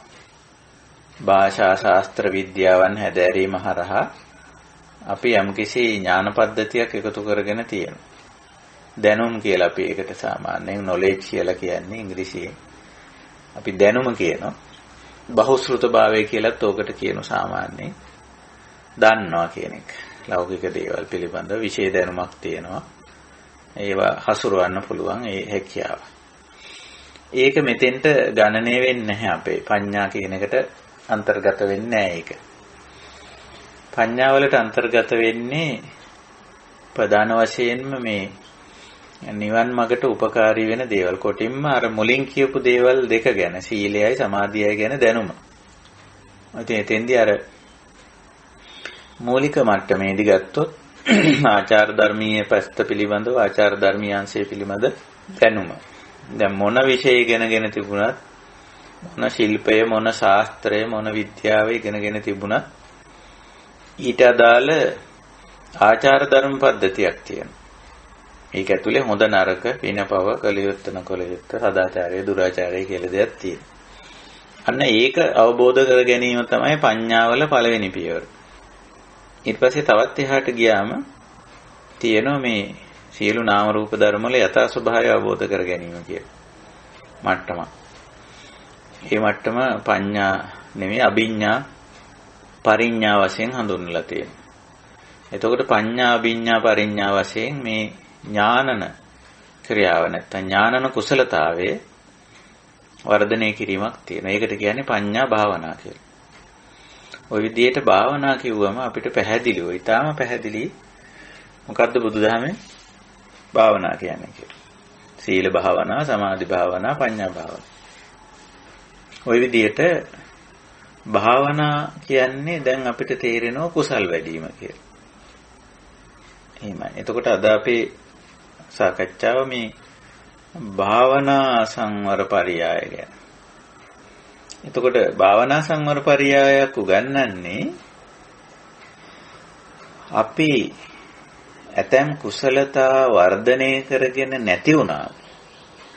වර්ධනය කරගෙන නැත්නම් එතකොට සමහර ආසව අයින් කරන්න බෑ. ඒ ආසවේ අයින් කරන්න එහෙම නැත්නම් එවැනි ආසවයක් ඇති නොවෙන්න ඊට අදාළ කුසලතාවයක් තියෙනවා. අන්නේ කුසලතාවය අපි වර්ධනය කරගන්න. දැන් අපි හිතමු උදාහරණ හැටියට ඔය සීල සමාධි ප්‍රඥා තුනට අදාළව අපි උදාහරණ කතා කරමු. දැන් සීලයට සම්බන්ධ ආසව තියෙනවා. අපි ඒවට කියන්නේ සීලබ්බත පරාමාස කියලා. එක පැත්තකින් අනෙක් පැත්තෙන් දුස්සීලකම් කියලා කියනවා. දැන් දුස්සීලකම් ගත්තොත් එහෙම අපිට පැහැදිලිනේ. සමහර අයගේ එහෙම මේ සීල ශික්ෂා වලින් පෙන්නන වැරදි ආචාර ධර්මයන් තියෙනවා. අපි හිතමු උදාහරණයක් හැටියට මත්ද්‍රව්‍ය භාවිතා කරනවා කියලා. සුරාමේරය. එතකොට දැන් ඒක කෙනෙක්ගේ හිතේ ආසවයක් වෙලා තියෙනවා. ඒක නැතුවම බෑ. ඒකට කෑදරයි. ඒකට ලොල් වෙලා තියෙන්නේ. ඊළඟට ඒක කාමාශයක් විදිහට තියෙන්නේ. සමහරුන්ගේ ඒක අවිජ්ජාශයක් විදිහටත් තියෙනවා. ඒ කියන්නේ සමහරු හිතා ගන්නවා මේ මත්ද්‍රව්‍ය භාවිතා කිරීම ඒක මේ කර යුත්තක් කිය. ඒක සමාජ ආචාර ධර්මයක් හැටියට සමහර තැන්වලදී බොන්න ඕනේ. එහෙම හිතා ගන්න. ඒක එතකොට අවිද්‍යාශයක්. එතන තියෙන්නේ අවිද්‍යාවනේ. මෝඩ සිතවිල්ලක් නේ. ඊළඟට සමහර අය හිතන මේ පෞරුෂයේ ලක්ෂණයක් ඒක කියලා. ඒකත් අවිද්‍යාශයක්. එහෙම නැත්නම් ඒ මද්ද්‍රව්‍ය භාවිතයෙන් ලැබෙන කිසියම් ආකාරයක తాවකාලික වින්දනයක් සඳහා ඒක භාවිතා කරන. එතකොට ඒක කාමාශයක්. එතකොට ඕවම ඕවා හිතවල මුල් බැසගෙන තියෙනවා. එතකොට ඕක දුරු කරන්න නම් ඔය සිතිවිල්ලයි ඔය පුරුද්දයි. දැන් ආසවයක තියෙන ඔය ලක්ෂණ දෙකම. අර මුල් බැසගත්ත තහවුරු අකුසල සිතිවිල්ලයි ඒ අකුසල සහගත පුරුද්දයි. එතකොට මේක දිගට කෙරෙනවා. ආසවයක ලක්ෂණයක. දැන් ඔය සිතිවිල්ලයි පුරුද්දයි අයින් කරන්න නම් බැහැර කරන්න නම් සමහර ඒවා ඕක තේරෙන්න ඕන, අවබෝධ වෙන්න ඕන. මේක මේ වැඩකට නැති හිස් වැඩක්. Tamanටත් අයහපතක් වෙන, අනුන්ටත් අයහපතක් වෙන, මුදල් නාස්ති වෙන, සෞඛ්‍ය පිරිහෙන, අපකීර්තියට ගැරහීමට ලක් වෙන මහා පහත් වැඩක් කියලා තේරෙන්න ඕන. ඉතින් ඕක තේරෙන්නේ නැහැ ලේසියෙන්. ඉතින් ප්‍රඥාව හොඳටම අවදි වෙන්න ඕන. ඕක තේරෙන්න. ඉතින් ඕක මේ කොටිම කිව්වොත් දැන් වර්ධනය කරගත යුතු කුසලතා හැටියට මේ භාවනා පරියායේදී මේ සූත්‍රයේදී බුදුරජාණන් වහන්සේ ඉදිරිපත් කරලා තියෙන සප්තබොජ්ජංග. සප්තබොජ්ජංග. එතකොට බෝධිඅංගයක් වැඩුවම තමයි මේ ගැටලුව පේන්නේ. බෝධිඅංගයක්. බෝධිඅංග වඩනකොට තමයි. දැන් අපි ගත්තොත් ඔය බෝධිඅංග හැම එකකටම සම්බන්ධ කරලා ඔක අපිට පෙන්වන්න පුළුවන්. දැන් උල්ටම ගමු අපි නිකන් ධම්මවිචේ බොජ්ජංගය කියලා.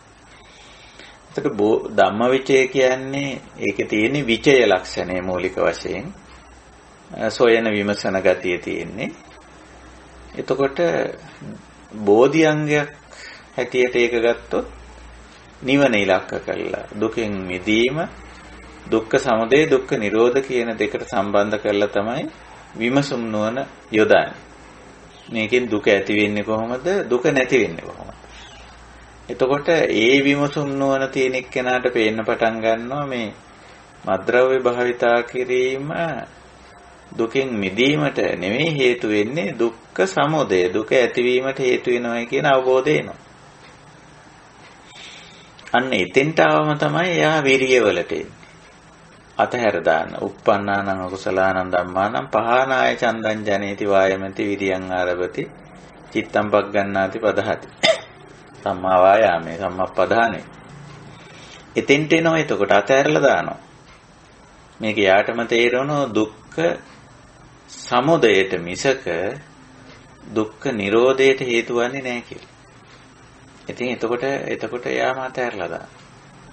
ඔය වගේ අනිකුත් සීලයට සම්බන්ධ දේවල් අපිට කියන්න පුළුවන්. ප්‍රාණඝාත, අදත්තා දාන, කාම මිත්‍යාචාර, බොරු කේලම්, පරුස වචන, හිස් වචන, වැරදි ජීවනෝපාය කියලා මූලික වශයෙන්ම ආචාර ධර්මීය දෝෂ 8ක් ආර්ය ශ්‍රාංගික මාර්ගයේ සීල ශික්ෂාව ඇතුලේ දක්වලා තියෙනවා. එතකොට යම් කෙනෙකුට ඔය දේවල් පිළිබඳ අවබෝධයක් එන්න නම් ඕව ආසව හැටියට දැනට තියෙන්න පුළුවන්. අපේ ජීවිතවල සමහර විට සමහරව සිරිතක් හැටියට නිකන් පුරුද්දක් හැටියට බොරු කියනවා. මොසා. ඒක සමහරව බොරු කියනවා මේ නිකන් දක්ෂකමක් හැටියට. මට හමු වෙලා තියෙන සමහර අය මේ අනිත් අය රවට්ටලා යම් දේවල් කර ගැනීම එයා හිතාගෙන ඉන්නේ ලොකු දක්ෂකමක් කියලා. එහෙම. මට පුළුවන් මෙහෙම කරන්න ඕන කෙනෙකුට කියලා. වංචා කරලා ඉතින් බොරු කියලා මිල මුදල් ගන්න පුළුවන්. ඒ වැඩ කරව ගන්න පුළුවන්. මට ඕන කෙනෙකුට ඕන කෙනෙක් මෙහෙම කරලා කරන්න පුළුවන් කියලා. එතකොට එයා හිතාගෙන ඉන්නේ එතන දික්ඨාසවයක් හැටියට තියෙන ඇත්තටම බොරු කීම කියන එක වැරදි වැඩක් කියන එක අවබෝධ කරගෙනත් නැහැ. අනිත් පැත්තෙන් එයා දෘෂ්ටිගත වෙලා තියෙනවා. ඒක දක්ෂකමක් කියලා.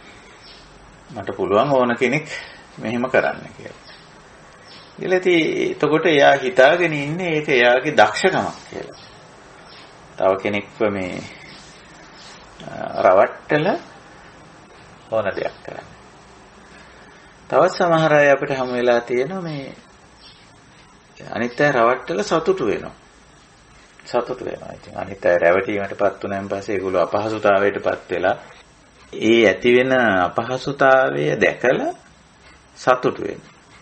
සමහරට පස්සේ ඒකේ සත්‍ය తත්වේ යට එලි කරනවා වෙන්නත් පුළුවන්. නමුත් ඉතින් මේ එහෙම රවට්ටලා සතුටු වෙනවා. දැන් මම දැකලා තියෙන ඔය අන්තර්ජාලයේ එවැනි කෙටි වීඩියෝ දර්ශන දාලා තියෙනවා. යම් තැනක මිනිස්සු රැවටීමට ලක් කරනවා. ලක් කරලා ඉතින් දැන් මේ මිනිස්සයා රැවටිලා ඉතින් ඒ රැවටීම නිසා බය වෙලා තැති අරගෙන මොකක් හරි දෙයක් කරනවා. රැවටීමටපත් වෙලා යම් කිසි දෙයකට. එතකොට අනිත් අය ඒ රැවට්ටපු අය වටේ ඉඳගෙන සතුටු වෙනවා. අප්පුඩි ගහලා ඉතින් සතුටු වෙනවා. පස්සේ යාට ගිහිල්ලා කියනවා මේක අපි කරපු මේ එක්තරා මේ රැවටීමක් කළේ කියලා. හැබැයි මේක බැලුව බැලමට මේ හරි හොඳ දෙයක් වගේ පේන්න පුළුවන්. මෙතන තියෙන්නේ කාම ආශාවය. මුසාවක් කරලා ඉතින් මුසාවක් කරලා සතුටු වෙන එක හොඳයි කියලා හිතවල මුල් බැසගෙන තියෙනවා. ඒකෝ දැන් එවැනි දේවල් කරනවා දෙකින් දිගට. හැබැයි මේක පාපයක්. මොකද හේතුව තප්පර ගානකට හරි අනිත් මිනිස්සයා අපහසුතාවයටපත් කරනවා. එයා ඇත්ත වශයෙන්ම බය වෙනවා. එහෙම නැත්නම් තැති ගන්න. එහෙම නැත්නම් එයා දුකටපත් වෙනවා. එතකොට පීඩාවකට ලක් කරනවා තප්පර ගානකට හරි. තප්පරයකට කරත් ඇති. මොකද මේක මේ හිතාමතානේ කරන්නේ. චේතනාත්මකවයි කරන්නේ. නිකන් මේ වැරදීමකින් සිද්ධ වුණා නෙවෙයි. අච්චයක් නෙවෙයි.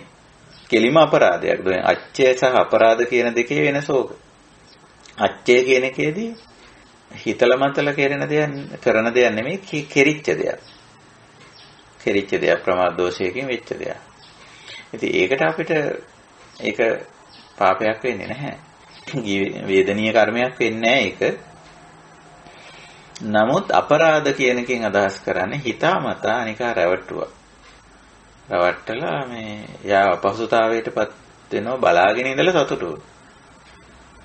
ඉතින් ඒවා මේ කෙලින්ම කාම ආශව ගණයට වැටෙන්නේ. දැන් ඒක හරි ඒක කමක් නැහැ. ඉතින් පස්සේ කියනවනේ යාට ඇත්ත කියලා එක්තරා නිකන් ඒ වැරදි වැඩේ පිළිබඳ සංකල්පයක් අපි හදාගෙන තියෙනවා. ඒ කාම ආශවේ කැමැති වැරදි වැඩක් කරලා සතුටු වෙන්න කැමැති. එතන ඉන්නේ කාමනේ වින්දනයක් නෙදී. හැබැයි ඒක කමක් නෑ එහෙම. පස්සේ අපි යාට කියනවනේ. ඒක නිසා කමක් නෑ කියලා එහෙම එක්තරා දෘෂ්ටියකුත් තියෙනවා. ඒකයි ඔය කාමාශාවයි අවිද්‍යාවයි දෙකම මිශ්‍ර වෙලා තමයි හුඟක් වෙලාවට මේ ආසවවල තියෙන්නේ. එතකොට එතන මුසා තමයි කෙරෙන්නේ. ඒක පැත්තකින් ඒක සතුටු වෙනවා අනිත් එක්කෙනාව රවට්ටලා. එහෙම තියෙනවා. ඉතින් ඔය වගේ ඕන තරම් අපිට මේ ආචාර ධර්මීය පැත්තේ තියෙන ආසව පෙන්වන්න පුළුවන්කම තියෙනවා. එහෙම තියෙනවා. ඊළඟට සීල පැත්තේ නෙවෙයි සමාධි පැත්තට ගියත් ආසව තියෙනවා. යම් සමාධි තත්ත්වයන් වලට ඒකෙන් ලබන වින්දනය කාම ඒකත් වැටෙන්නේ. යම් කිසි අපි හිතමු සමත සමාධියකින් ලැබෙන කායික සුවය මානසික සහනය කියලා ගමු. සමත සමාධියකින් එහෙම ලැබෙනවනේ. එතකොට ඒ දෙක විඳින්න කැමැත්ත ඇති වෙනවා. එතකොට වැටෙන්නේ ඒක කාම ආසවය. ඒ දේ දිගින් දිගට විඳීමේ කැමැත්ත ඇති වෙනවා. ඇති වෙලා ඒකට බැහැ වීමක් වගේ වෙනවා. එතකොට ඒකම හොයා යනවා. ඒකම ලබා ගන්න උත්සාහ කරනවා. ඒකේ අනිත්‍ය අනාත්ම ස්වභාවය දකින්නේ නැහැ. එතකොට මේක සමත සමාධියක් හරහා ඇති වුණු කාම ආශය. ඒ වගේ දේවල් තියෙන සමාධි පැත්තේ. ඊළඟට සමහර වෙලාවට ඒ ලබාගත් එක පිළිබඳ වැරදි දෘෂ්ටියකට එනවා. දික්ඨාසවලට එනවා. මේක නිට්ටයයි කියලා හිතා ගන්න. එහෙම නැත්නම් මේක ලැබිය යුතුමයි කියලා හිතා ගන්න. නේ සමහර අය එහෙම හිතා ගන්න. මේ දේවල් කියලා. ඔය දැන් අපේ බෞද්ධයගේ සමහර අයගේ හිතවල තියෙන්නේ නිවන් දකින්න නම් මේ අෂ්ට සමාපatti ලබා ගන්නම ඕනේ කියලා. ඒ 8න් 4යි ආර්ය මාර්ගයේ තියෙන්නේ. නිර්දේශ වෙලා තියෙන්නේ සම්මා සමාධි කියන මාර්ගාංගය ඇතුලේ ධ්‍යාන 4 විතරයි. ආකාසානංචායතන විඥානංචායතන ආකින්චඤ්ඤායතන නේව සංඥානා සංඥායතන අපේ ධර්ම ප්‍රතිපදාවේ ඇත්තෙත් නැහැ. ඒවා බැහැර කරලා තියෙන්නේ බෝධිසත්ව කාලෙම. වැඩක් නැති නිසා. හැබැයි සමහරු හිතාගෙන ඉන්න ඒවත් වඩන්න ඕනේ කියලා. එහෙම කියන හිතන අය ඉන්නවා. කියන අයත් ඉන්නවා හිතන අයත් ඉන්නවා. ඉතින් එතකොට ඒ තියෙන්නේ අර ආසවයක් හැදිලා තියෙන්නේ. ඒක දික්ඨාසවයක්. එහෙම නැත්නම් කෙනෙකුට මේ ආකාසානංචායතනේ වඩන්න හිතෙනවා. ආසාවක් ඇති වෙනවා. ඒක වඩලා ඒකේ ලබන සුවය විඳින්න ඕනම කියලා. එතකොට යන්නේ එක්තරා සමාධියක් වඩන්න තියෙන කාමාසවයක් එන්නේ. අර වැඩකට නැහැ කිව්වට වැඩකට නැහැ කියලා ප්‍රතික්ෂේප කරලා තිබ්බට ඒ හිතේ කැමැත්තක් ඇති වෙනව නෑ ඒක කොහොමද කියලා බලන්න ඕන. ඒක වඩලා බලන්න ඕන කියලා. ඉතින් අර වැඩකට නැති වැඩේට යොමු වෙනවා. හිස් වැඩේට යොමු වෙනවා. එහෙම තියෙනවා. ඉතින් අපේ මුලින් ධ්‍යාන 4 ගැන කියන්නේ ඇත්තටම මේ ධ්‍යාන සුවේ විඳින්න නෙමෙයි. දැන් පඨමං ඥාන, ဒုတိ යං ඥානං, තතියං ඥානං, චතුර්ථ ඥානං කියලා ධ්‍යාන 4ක් බුදුරජාණන් වහන්සේ සම්මා සමාධි හැටියට විස්තර කරන තැන දක්වලා තියෙන්නේ. මේ ධ්‍යාන සුව විඳින්න නෙමෙයි. ඒ ධ්‍යාන සුව විඳින්න හිතුවොත් ඒක ආපහු කාමාශයයක් වෙනවා. ඒ සුව විඳින්න ධ්‍යාන වඩනවා නම් කෙනෙක් ඒක කාමාශයයක් වෙනවා. අපි ඥාන සූත්‍රයේ කතා කරලා තියෙනවා මම හිතන්නේ කලින් අවස්ථාවක. එතන ඥාන සූත්‍රයේදී පැහැදිලි කරනවා පළවෙනි ධ්‍යානයට આવත් ඇති එතනින් ආසවක්කේ පැත්තට හැරෙන්න ඕන කියලා. විදර්ශනාව පැත්තට. ඉතින් විදර්ශනාවට යන්න පොටක් පාද ගන්න, මගක් හදා ගන්න, පාලමක් හදා ගන්න, රුකුලක් ගන්න තමයි මේ ඔය ධ්‍යාන 4 දක්වලා තියෙන්නේ. නැතුව ධ්‍යාන සුව විඳින්න නෙමෙයි. ඒතකොට කවුරු හරි ධ්‍යාන සුව විඳින්න හිතුවනම් එතන කාමාශයයක් හැදෙනවා. දෙකින් දිගටම මේ ධ්‍යානේ වඩාගෙන මේ ධ්‍යාන සුව විඳින්න. එතකොට තියෙන්නේ කාමාශය. ඒ සමහර වෙලාවට ඔය ධ්‍යානයකට ආපුවම හිතන නිවන් දැක්කා කියලා. එතකොට ඒක දිට්ඨාසවයක් වෙනවා, අවිජ්ජාසවයක් වෙනවා. වැරදි දෘෂ්ටියකට එනවා. මට පළවෙනි ධ්‍යානීය මට්ටම කෙනෙක්ගේ ඇති වුණාම ඉතින් විවේකජම් පීතිසුඛන්නේ. දෙවෙනි මට්ටමට ආවොත් ප්‍රතිඵලයේ සමාධිජම් පීතිසුඛ. විශේෂයෙන් දෙවෙනි ධ්‍යාන මට්ටමට විතර ආපුවම හුඟක් අය රැවටෙනවා. නිවන් දැක්කා කියලා. එතකොට ඒක තුල දිගටම රැඳීන එතකොට වෙන්නේ අවිජ්ජාසවය, දිට්ඨාසවය. ඔන්න ඔය වගේ ගැටලු ටිකක් අපිට සීල සමාධි ප්‍රඥා ඇසුරෙන් පෙන්වන්න පුළුවන්. කාමාසවයයි අවිජ්ජාසවයයි. ඉතින් ඔය ගැටලු निराකරණය වෙන්න නම් ඔය ආසව දුරු කරගන්න, ඔය ආසව ඇති නොවෙන්න නම් කුසලතා ටිකක් වර්ධනය කරගන්න ඕන කියලා බුදුහාමුදුරුවෝ අපිට යෝජනා කරා. ඉතින් එතෙන්දී දක්වන්නේ නිතරම මේ භාවනා පරයය දක්වන අවස්ථාවල දක්වන්නේ මේ බොජ්ජංග ධර්ම 7. ඒතර බොජ්ජංග ධර්ම 7ට අපිට සාමාන්‍යයෙන් කියන්න පුළුවන් හැම කුසලතාවක්ම වර්ධනය කර ගැනීමට අවශ්‍ය ප්‍රවේශ පහක්, දොරටු පහක් වගේ එකක් මේ බෝධිඅංග ධර්ම 7. ඒක නිසායි මේ විදිහට භාවනා පරයය කියලා විශේෂයෙන් කුසල භාවනා පැත්ත ගත්තම මේ 7 දක්වලා තියෙනවා. ඉතින් අපි බලමු මේ 7 සූත්‍රයේ සඳහන් වෙන්නේ කොහොමද කියලා. මම හිතන්නේ කවුරුත් සබ්බාසව සූත්‍ර පරිහරණය කරන නිසා ඒක තේරෙනවා. කතමේච බික්කවේ ආසවා භාවනා පහතබ්බා. භාවනාවෙන් බැහැර කළ යුතු ආසව බැහැර කිරීම කෙසේද? කොහොමද ඒක කෙරෙන්නේ? කොහොමද කරන්නේ කියලා විස්තර කරනවා. ඉතින්දි කියන ඉද බික්කවේ බික්කෝ පටිසංකායෝනිසෝ. අර පටිසංකායෝනිසෝ කියන එක දිගටම යෙදෙන. ඔය යෝනිසෝ මනසිකාර පටිසංකායෝනිසෝ ඔය පච්චවේක්කනා ඔය කියන වචනවල තියෙන සමාන අර්ථ. නුවණින් මෙනෙහි කරලා නුවණින් හොඳට විමසලා පටිසංකායෝනිසෝ සති සම්බොජ්ජංගම් භාවේති. නිවන පැත්තට උපකාරී වෙන සතිය නැමැති කුසලතාවය නිවනට උපකාරී වෙන ආකාරයෙන් වඩනවා. සති සම්බොජ්ජංගම් භාවේති කිව්වම මේකෙන් අදහස් කරන්නේ සතිය නිවනට උපකාරී වෙන ආකාරයෙන් භාවිතා කිරීම. එතකොට ඒකත් ඊළඟ වචන වලින් පෙන්නනවා. විවේක නිස්සිතං, විරාග නිස්සිතං, නිරෝධ නිස්සිතං, ඔස්සග පරිණාමයෙන් කියලා. සමහරට මේවා ගැන කලින් සාකච්ඡා වෙලත් ඇති, කතා බහ වෙලත් ඇති, ධර්මදේශනා වෙනත් ඇත්ත මේවා පැහැදිලි කරන අහලත් ඇති සමහර විට තමන් පොතපත කියවලා තේරුම් අරගෙනත් ඇති සමහරට මේ වෙලාව වෙනකොට. කොහොමුණත් අපි මේවායින් අදහස් කරන්නේ මොකද්ද කියලා පොඩ්ඩක් විමසලා බලමු. එතකොට අර සතිය බෝධිඅංගයක් වෙන්නේ ඔන්න ඔය විදිහට විවේක නිශ්චිත වුණොත්, විරාග නිශ්චිත වුණොත්, නිරෝධ නිශ්චිත වුණොත්, ඔස්සග්ග පරිණාමය වුණොත් තමයි. නැත්තම් ඒක බෝධිඅංගයක් වෙන්නේ නැහැ සතිය. හැබැයි සති ඉන්ද්‍රියක් වෙන්න පුළුවන්, සති ඉන්ද්‍රියක් වෙන්න පුළුවන් ඒක. දැන් සතියේ ඉන්ද්‍රිය ධර්මයක්, බල ධර්මයක් හැටියටත් පෙන්නනෝනේ. එහෙමත් පෙන්නනවා. බෝධිඅංග ධර්මයක් හැටියටත් පෙන්නනවා. ආර්ය ශ්‍රාංගික මාර්ගයේත් පෙන්නනවා. සම්මා සති, සති සම්බොජ්ජංග, සති ඉන්ද්‍රිය, සති බල ඔහොම පෙන්නනවානේ. ඉතින් ඒක සතිය, ධම්මවිචේ විරිය, මේවා පීතිපස්සද්දි සමාධි උපේක්ඛා වුණා බෝධිඅංග නොවන මට්ටමින් තියෙන්න පුළුවන්. දැන් මම මේකට උදාහරණ වලින් පැහැදිලි කරන්න.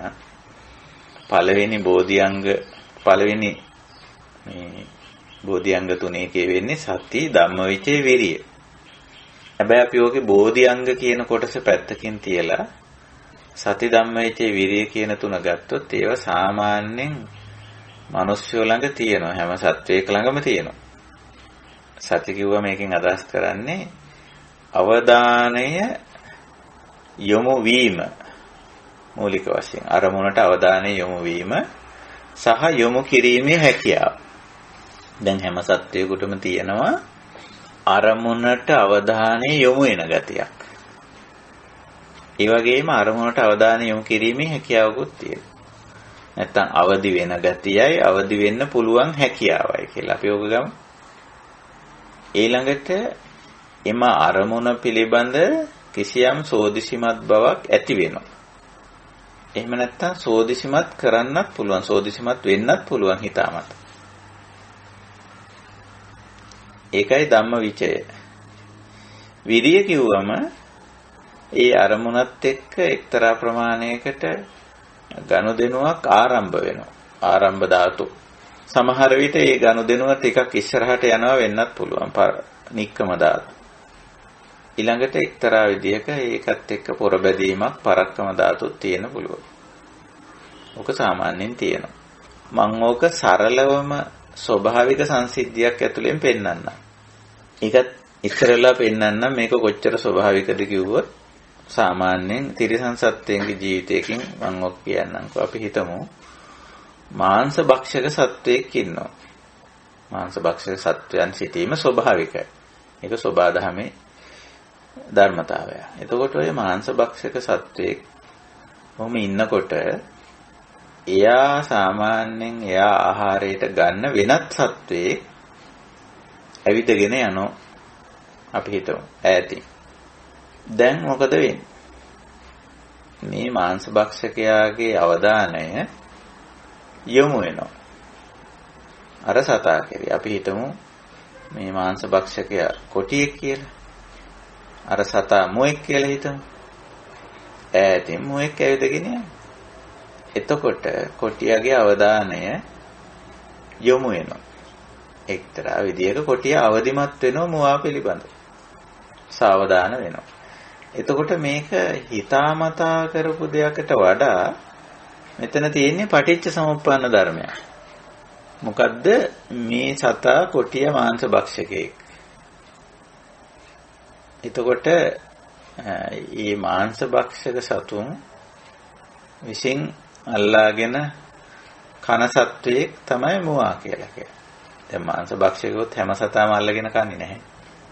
සමහර සතුන් දැක්කට ඒගොල්ලෝ ඒ පස්සේ හඹාගෙන යන්නේ. එතකොට ඔන්න යම්කිසි හේතුඵල ධර්මතාවයක් මෙතන තියෙනවා. දැන් මුලින්ම මොකද්ද සිද්ධ වෙන්නේ? සතිය පිහිටියා. අවධානයේ සහිත බව ඇති වුණා. අවදිමත් වුණා තමන්ගේ ගොදුර පිළිබඳව. ඊළඟට දැන් මෙයා තුල එක්තරා සෝදිසිමත් බවක් ඇති වෙනවා. ඔකට අපි කියන්නේ විචය කියලා.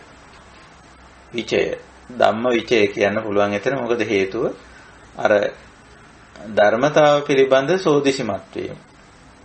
ඒ සතා ඒ ගොදුර පිළිබඳ සෝදිසිමත් වෙනවා. දැන් එයා වෙන දෙයක් නැහැ. ඒකටම ඇහැ යොමු වෙලා දැන් මෙයා ලං වෙනවද, දුරස් වෙනවද කියලා දැන් ඒ පිළිබඳව මේ අවධානය සහිතයි.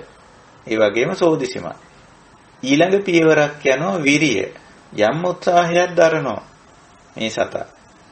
මොකටද? අර සතාව ගොදුරු කරගන්න. අල්ලගන්න යම් උත්සාහයක් දරනවා. පසුපස දුවාගෙන ගිහිල්ලා අල්ලගන්න. ඊට පස්සේ මරාගෙන කන්න. ඒ විදිහට වීරිය දෙනවා. විරිය. එතකොට මේක සාමාන්‍ය විදිය. දැන් ඕක අපි හිතමු ඕක අනිත් පැත්තට බැලුවොත්. මුවාගේ පැත්තෙන් බැලුවොත් එහෙම ඔන්න මුවා මාංශ භක්ෂක සත්ත්වෙක් නෙවෙයිනේ. එයා තනකොළ කකා යනවා. කොළ කකා යනවා. යනකොට හැබැයි මුවාට කොටියාගේ ඉවට නැත්තම් කොටියා පිළිබඳ අවධානය ලක් වෙනවා. තමන්ගේ විලෝපිතය තමන්ව මරාගෙන කන සතා බව උදාන්නවා. කොහොම හරි ඉවකින් හරි කොහොම හරි දාන්න. එතකොට උන් ටක් ගාලා කොටියා පිළිබඳ අවධානය ඇති වෙනවා මුවාට. සතිමත් වෙනවා. සිහිය පිහිටන අවදි වෙනවා ටක් ගාලා. කොටියා පිළිබඳ අවදිමත් භාවයක් ඇති වෙලා දැන් එයත් දැන් විමසුම් නුවණට වැටෙනවා. දුවනවද මොකද කරන්නේ? කොටියා එනවද? තමන්ගේ පස්සෙන් එනවද? තමන් හඹාගෙන එනවද කියලා එයා බෙල්ල උස්සලා කන් මේ පැත්තට හරවලා දැන් කොටියා දිහා බලාගෙන ඉන්න. දැන් කොටියා චලනය වෙන්නේ නැත්තම් මොවත් චලනය වෙන්නේ නැහැ වැඩි. කොටියා චලනය වෙන්න පටන් ගත්තම තමයි මොවත් චලනය වෙන්නේ. ඔන්න ඊට පස්සේ එයා වීරිය කරනවා. දැන් පේනවා මේ කොටියා එලවගෙන එනවා කියලා. එයාත් දැන් වීරිය කරනවා. වෑයම් කරන මොකටද? ගැලවෙන්න. දැන් මෙතන බලන්න මේ ස්වභාවික සංසිද්ධි දෙක ඇතුලේ ඔය ධර්මතා තුන ක්‍රියාත්මක වෙනවා. අවදිමත් බව, අවධානයට ලක්වීම, සෝදිසිමත් වීම, යම්කිසි ආකාරයක වීරිය, උත්සාහවන්ත වීම. කොටියාගේ පැත්තෙන් ගත්තම එක විදිහක්, මුවාගේ පැත්තෙන් ගත්තම තව විදිහක්. ඔය හරි ස්වභාවික සංසිද්ධි තුනක් ඔය අරගෙන තියෙනවා. ඉතින් ඕක අපෙත් එහෙමයි. අපිටත් අපිව හපා ගන්න බල්ලෙක් කියලා හිතන්නකො. අපිව හපා ගන්න සතුන් ඉන්නවා. අපේ ශරීරය හපා ගන්න සතුන්. අපි හිතමු දැන් එච්චර බල්ලෙක් ඕනේ නැහැ මදුරෙක් විදිනවා කියන්නේ. දැන් ඔන්න මදුරෙක් අපි දන්නේ ඇවිල්ලා විදිනවා. විදිනකොට එතන ඇති වෙන කැක්කුම නිසා අපේ අවධානය යොමු වෙනවා. ඔන්න සතිමත් වුණා. සාවධාන වුණා, අවදි වුණා. සතියේ ස්වභාවය ඒකනේ. අපේ හිතාමතා කෙරුවේ නෑ මේක. මදුරුවා අපේ ඇඟ විදිනකොට අපේ අවධානය, මනසේ අවධානය ටක් ගාලා එතෙන්ට කියයි. ඒක පිළිබඳ අවදිමත් වුණා. අවදිමත් වෙලායින් පස්සේ දැන් අපිට වේදනාව කැක්කුම විතරයි දැනෙන්නේ. අපි සෝදිසිමත් වෙනවා. මේ පැත්තට ඇහැ යොමු කරලා මොකද්ද මේ වෙන්නේ? මොකද සතෙක් කනවා වගේ ඇඟ කියලා ඒ සෝදිසිමත් භාවය ඇති වෙනවා. ඊට පස්සේ ඒ සෝදිසිමත් භාවය තුල යම්කිසි උත්සාහයකුත් નિરાයාසයෙන් එනවනේ. ඔය මధుරය එලවලා දාන්න නේ. එහෙම. සාහයට මధుර තලලා දාන්න උනත් පුළුවන් කෙනෙක්. මොකක් හරි ඒ සඳහා උත්සාහයක් දැරෙනවා. එතකොට බලන්න අවධානයට ලක්වීම අරමුණ පිළිබඳ අවදි වීම, සෝදිසිමත් වීම, ඒකට යම්කිසි වීර්යයක් දැරීම. ඒ අරමුණ ලං කරගන්න හෝ දුරස් කරගන්න. ඔක දැන් අර දුරස් කරන්නනේ උතන වීර්යය දැක්වේ. මధుර එලව ගන්න. අපි හිතමු එහෙම නැත්තම් ඔයිට වැඩි ලං කරගන්න උත්සාහ කිරීම වීර්යය අනිත් පැත්ත. වීර්යය තියෙනෝනේ දුරස් කරන්න උත්සාහ කිරීමයි ලං කරගන්න උත්සාහ කිරීමයි මූලික වශයෙන්. ඉතින් ඒ වගේ දේවල් තියෙනවා. අපි හිතමු මේ අපි 10න් ඉන්න වෙලාවක අහම්බෙන් සීතල හුළඟක් ඇඟේ වැදුනා කියලා චුට්ටක්. එතකොට අපිට ඒක ගැන අවධානය යොමු වෙනවා. යොමු වෙලා සෝදිසිමත් වෙනවා කොහෙන්ද මේ සිසිල් හුළඟ ආවේ කියලා. ඔන්න අපිට තේරෙනවා ජනේලෙ චුට්ටක් ඇරිලා නැත්තම් දොර පොඩ්ඩක් ඇරිලා තියෙනවා. ඒකෙන් තමයි මේ ආවේ.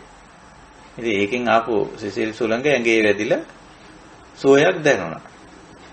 අපිට ඇඟේ වැදීම නිසා අපිට ඒකට අවධානය යොමු වුණා සෝදිසිමත් වුණාම තේරෙනවා නිකම්ම සෝදිසිමත් භාවය ඇති වෙනවා. එතකොට තේරෙනවා මේ ජනේලේ දොරෙන් ආවෙන එක. එතකොට අපේ ඊළඟ පියවර මොකද්ද? බොහෝ වෙලාවට ගිහිල්ලා අපි තව ටිකක් ජනේලේ අරිනවා. නැත්තම් දොර අරිනවා නැත්තම් දොර අරගෙන එළියට යනවා. එළියට ගිහිල්ලා ඒ සිසිල් සුළඟ විඳිනවා. එතකොට බලන්න ඔන්න ඔය මූලික ක්‍රියාකාරකම් තුන හරිම ස්වභාවිකයි. සති, විචය, විරිය. සති ධම්මවිචය විරිය. ඕවා මේ බෝධිඅංග නෙමෙයි මූලික වශයෙන්. මූලික වශයෙන් ඕවා ස්වභාවික සංසිද්ධි. ඊළඟට අපිට ඕවා වර්ධනය කරගන්නත් පුළුවන්. සතිය වර්ධනය කරගන්න පුළුවන්. ඒ කියන්නේ එක දිගට අවධානය පවත්වා ගැනීමේ හැකියාව. දැන් ආනාපාන සති වගේ වයින් කරන්නේ ඒක. අර අවධානයේ යොමු වෙන ලක්ෂණය අවධානය යොමු කරගෙන ඉඳීමේ හැකියාව දක්වා පරිවර්තනය කරගන්න. සාමාන්‍යයෙන් අපේ අවධානය යොමු වෙනවා. අවදිමත් භාවය ඇති වෙනවා. සති. ඒක උපට්ඨිත සති බවට හරව ගන්න. අපේ ආර්ය ප්‍රතිපදාව ඇතුලේ ධර්ම මාර්ගය ඇතුලේ. ඒක මේ ධර්ම මාර්ගය විතරක් නෙවෙයි සාමාන්‍යයෙන් ගත්තම මේ අධ්‍යාපන ක්‍රමයේ ඇතුලෙත් ඒක කරනවා. දැන් පන්තියකදී ගුරුවරයා උත්සාහ කරනවා ශිෂ්‍යයන්ගේ සතිය පිහිටවන්න, සතිය පවත්වා ගන්න. එක දිගට එක දෙයකට අවධානය යොමු කරගෙන ඉඳීමේ හැකියාව ඇති කරන්න. ඒ ගුරුවරයා උගන්වන ගුරුවරයාට අවදිමත් වෙන්න. මේ පන්තියට ඇවිල්ලත් ගුරුවරයාට අවදි වෙලා නැහැ සමහර ශිෂ්‍යයෝ. ඒගොල්ලෝ වෙන වෙන දේවල් වල වෙන වෙන වැඩවල. එතකොට ගුරුවරයා කරන්නේ ඔක්කොමලා තමන් කෙරෙහි අවධානය යොමු කරගන්න. එතකොට දැන් ඔක්කොමලා අවදි වුණා. කාටද? මොහොකටද? ගුරුවරයාට අවදි වුණා දැන්. දැන් ඔන්න ඒ ඔක්කොම ශිෂ්‍යෝ ගුරුවරයා කෙරෙහි අවධානය සහිතයි. සාවධානයි. අවදිමත් වෙලා ඉන්නේ. ගුරුවරයා පන්තියට ඇවිල්ලා බව දැන් උගන්වන්නේ යන බවට ඔන්න අදහසක් ඇවිල්ලා තියෙන එක්තරා අවදිමත් භාවයක් ඇවිල්ලා තියෙනවා. එතෙන් ඉඳලා තමන්ගේ කාලඡේදයේ ඇතුළත සම්පූර්ණම ශිෂ්‍යයන්ගේ අවධානය තියාගන්න ගුරුවරයා උත්සාහ කරනවා. ඒක ලෞකික විෂයක් ඇතුලේ වුණත් ලෞකික කාරණයක් ඇතුලේ වුණත් මේ සාවධාන බව නිතරම පවත්වා ගන්න උත්සාහ කරනවා. වැඩක් කරද්දී පවා අපි එහෙම. වැඩක් කරනකොට ඒකට පූර්ණ අවධානය තියාගන්න අපි උත්සාහ කරනවා. මේක කර කර ඉන්නකොට කවුරු හරි ඇවිල්ලා බාධා කරොත් අපි කියනවා මට මේ වැඩේ සිහියෙන් කරන්න දීලා කරුණාකරලා යන්න කියලා කියනවා. ඒ කියන්නේ ඇයි? ඒ කියන්නේ අපිට අවශ්‍යයි මේ වැඩේට පූර්ණ අවධානය සහිතව මේ වැඩේ කරන්න. අපි දන්න පූර්ණ අවධානය තියාගන්න බැරි වුණොත් අවදිමත් භාවයේ තියාගන්න බැරි වුණොත් මේක අවුල් වෙනවා. මේක හරියට කරන්න බෑ මේ වැඩේ වෙලාවට කරන්න බෑ කියලා. ඉතින් ওই විදිහට මූලික වශයෙන් මම මේ පෙන්වන්න උත්සාහ කරේ මේ සති ධම්මවිචය විරිය කියන තුන මූලික වශයෙන් ගත්තොත් බෝධිඅංග නෙවෙයි. ඒවා සෝබාදහම විසින් සත්වයාට දීලා තියෙන මූලික ලක්ෂණ තුනක්. මම ඒකයි අර ප්‍රාථමික මට්ටමින් ඒක පැහැදිලි කරේ. හැබැයි මිනිස්සයා ඔය ගුණාංග අඳුනගෙන ඔය ගුණාංග වර්ධනය කරගෙන තියෙනවා. සතුන්ට බෑ ඕව වර්ධනය කරගන්න. ඉතින් ඒගොල්ලන්ට සබාධමෙන් ලැබිලා තියෙන මට්ටමින් ඒගොල්ලෝ පරිහරණය කරගෙන ජීවත් වෙනවා. මිනිස්යාට පුළුවන් සතිය වර්ධනය කරගන්න. ඒ කියන්නේ අවදිමත් භාවය, සතිමත් භාවය වර්ධනය කරන්න බුදුරජාණන් වහන්සේත් ඒක වර්ධනය කළා. වර්ධනය කරන සඳහා කමඨහන් නිර්දේශ කරා. දැන් අපි සතිපට්ඨාන දේශනාවනේ භාවනා පුහුණු වැඩමුළුවේදී අපි කතා කරගෙන යන්නේ ඒකේ තියෙන මුලට තියෙන ආනාපාන සතිය, ඉරියාපත සතිය සහ සම්පජඤ්ඤ සතිය. ওই තුනෙන් කරන්නේ අර අවධානය යොමු කිරීමේ හැකියාව තවදුරටත් දියුණු කරනවා. දියුණු කරගෙන යනවා. එතකොට එදිනෙදා අපිට කරන්න තියෙන වැඩක් අවධානයෙන් මුලැමැදාග අවදිමත් භාවයකින් කරන්න තරම් ඒ මට්ටමට සතිය දියුණු කරන්න පුළුවන්. සතෙකුට එහෙම මට්ටමට මුලැමැදාග සතිය තියලා වැඩක් කරන්න වෙන විදිහට එහෙම දියුණු කරන්න බෑ සතිය. එහෙම හැකියාවක් ඇත්තෙත් නෑ, එහෙම කරන්නත් බෑ. නමුත් මිනිස්සුයෙකුට පුළුවන් ආදිමජ්ජ පරියෝසాన. විදිතං කරන්තෝ පාකටං කරන්තෝ කියලා ඔක ධර්මයේ විස්තර කරන්නේ. මුලැමැදාග තුනේම පූර්ණ අවධානයේ පූර්ණ අවදිමත් භාවයේ සහිතව ඉන්න පුළුවන් යම්කිසි කාර්යයකදී. දැන් මේ ධර්ම සාකච්ඡාවේ මුලත් මැදත් අගත් තුනේම අවධානයේ සහිතව මේ කාර්යය කරන්න මට පුළුවන්කම තියෙනවා. ඒකේ සතිය ගිලිහිලා යන්නේ නැතුව මේ තෝරාගත්ත මාතෘකාව ඇතුලේ අවශ්‍ය දේවල් ටික පැහැදිලිව කතා කරන්න නම් මම මේකේ මුල මැදාග සිහිය තියෙන්න එපා. නැත්තම් මම මුලදී පටන් ගත්ත දේ මැදදී වෙන දෙයක් කතා කරන්න පුළුවන්. නැත්නම් අගදී තව වෙනත් එකක් කතා කරන්න ඉඩදී. එහෙම නැතුව මේකේ සතිය ගෙනියන්න පුළුවන් අපිට. ඒ හැකියාව අපිට තියෙනවා. ඒකට මිනිස්සුයෙකුට පුළුවන් ඒක. යම්කිසි කාර්යයක මුලැමැදාග සිහිය පවත්වා ගන්න පුළුවන්. ඉතින් ඒ හැකියාව වර්ධනය කරගත යුතු එකක්. ඒක බුදුරජාණන් වහන්සේ ක්‍රමයෙන් ওই කමඨහන් තුනෙන් ඒ දක්වාම මේක වර්ධනය කරලා තියෙනවා. සම්පජානකාරී හෝති කියලා තුන්වෙනි පබ්බේදී කියන්නේ ඒකයි. ඉතින් හැබැයි බුදුහාමුදුරුවෝ සතිය වර්ධනය කරන්නේ ඒක බෝධි අංගයක් කරන්නයි. ඒක වර්ධනය කරලා ඊට පස්සේ ඒක නිවන සාක්ෂාත් කිරීමෙහිලා පාවිච්චි කරන මෙවලමම් බවට පත් කරනවා. ඒකයි බෝධි අංගයක් වෙනවා කියන එකෙන් අදහස් කරන්නේ. බෝධි කියන්නේ නිවනට. එතකොට බෝධි අංග කියන වචන දෙක එකතු වෙලානේ බොජ්ජංග කියලා හැදෙන්නේ. ඔය පද සංදි වීමෙන්. එතකොට නිවන සාක්ෂාත් කරන්නට උපකාර වෙන උපකාරක ධර්මයක් බවට පරිවර්තනය කරගන්නෝ සතිය. නැත්තම් අර විදියට සතිය දියුණු කරගත්ත එක්කෙනාට ඔය ජීවිතයේ ලෞකික වැඩ මුලැමැදාග හොඳට සිහිය තියලා කරන්න පුළුවන්. එතකොටත් ඉතින් ඒක හොඳයි. මේ ලෞකික වැඩ අවුල් නැතුව ඒව හොඳට කරගෙන යන්නේ ඒක ලොකු උපකාරයක් වෙනවා. සතිය තියන අයට මේ එදිනෙදා ජීවිතේ වැඩ කටයුතු බොහොම හොඳට කරන්න පුළුවන්. එහෙම. නමුත් ඒ එදිනෙදා ජීවිතේ වැඩ කටයුතු ටික ඕනම වැඩක් මුලැමැදාග සිහිය තියලා කරාට නිවන් දකින්නේ නැහැ. එහෙනම් මේ සතිමත් බවම නිවන පැත්තට හරවන්න. ඉතින් ඕකෙදී අපිට වෙනත් මං උපකාරී වෙන සූත්‍රයක් මෙතෙන්දී ඉදිරිපත් කරන්න කැමතියි. මේක කියවන්නත් පුළුවන් ඔබට.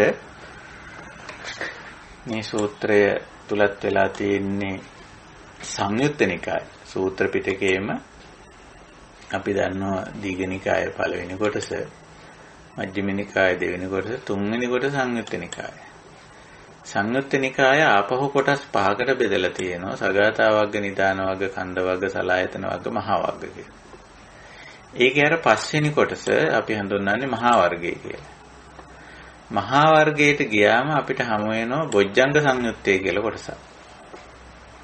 මම මගේ ස්ක්‍රීන් එක ෂෙයා කරන්න උනත් පුළුවන් ඔබට. මේ එතකොට සමහර විට මගේ ස්ක්‍රීන් එක පෙනේ. පරිගණකයක් පාවිච්චි කරන කෙනෙකුට නම් එතකොට මම මේ පාවිච්චි කරන මෘදුකාංගය දැන් මම සූත්‍ර පිටකයේ ගියොත් මේ තියෙන්නේ විනය පිටක, සූත්‍ර පිටක, අභිධර්ම පිටක වගේ සූත්‍ර පිටකේ අපි ඇරියම ඒකේ තියෙනවා මූලික වශයෙන් මේ නිකාය 5. දීඝ, මජ්ක්‍ධිම, සංයුත්ත, අංගුත්තර, කුද්දක. ඊළඟට අපි යනවා මේකේ සංයුත්ත නිකායේ 3 වෙනි එක. ඒක ඇරියම ඒකේ පේනවා මෙහෙම වර්ග 5කට බෙදලා තියෙනවා කියලා. සගත වර්ග, නිදාන වර්ග, කන්ද වර්ග, සලායතන වර්ග, මහා වර්ගය. එතකොට අපි ඒකේ මහා වර්ගය අරලා බලනවා. මහා වර්ගය ඇරියමත් ඒකේ පේනවා සංයුත්ත 12ක්. නේ?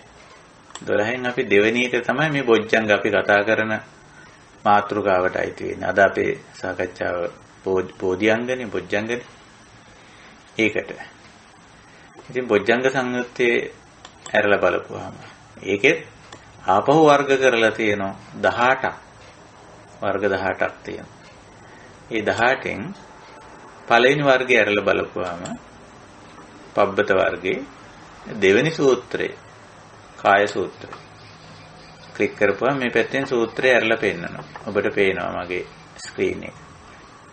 ඉතින් දැන් කාය සූත්‍රයේ මොන දැන් අපිට මම මේ සූත්‍රය උද්දෘත කරන්න හේතුවක් වෙනවා. මේකේ බුදුරජාණන් වහන්සේ මේ මුල් කොටසේ තියෙන්නේ නීවරණ වලට ආහාර කියලා තියෙන්නේ. චේයතබ්බික්කේ අයං කායෝ ආහාරට්ඨිතිකෝ ආහාරම් පටිච්ච තිට්ඨති නෝ අනාහාරෝ තිට්ඨති.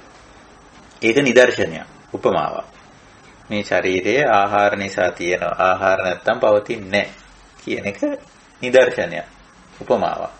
මේ උපමාව කියලා කියනවා ඒව මේවක වන්නේ වගේ පංච නීවරණ ආහාරට්ඨිතික ආහාරම් පටිච්ච තිට්ඨන්ති නෝ අනාහාරකේ.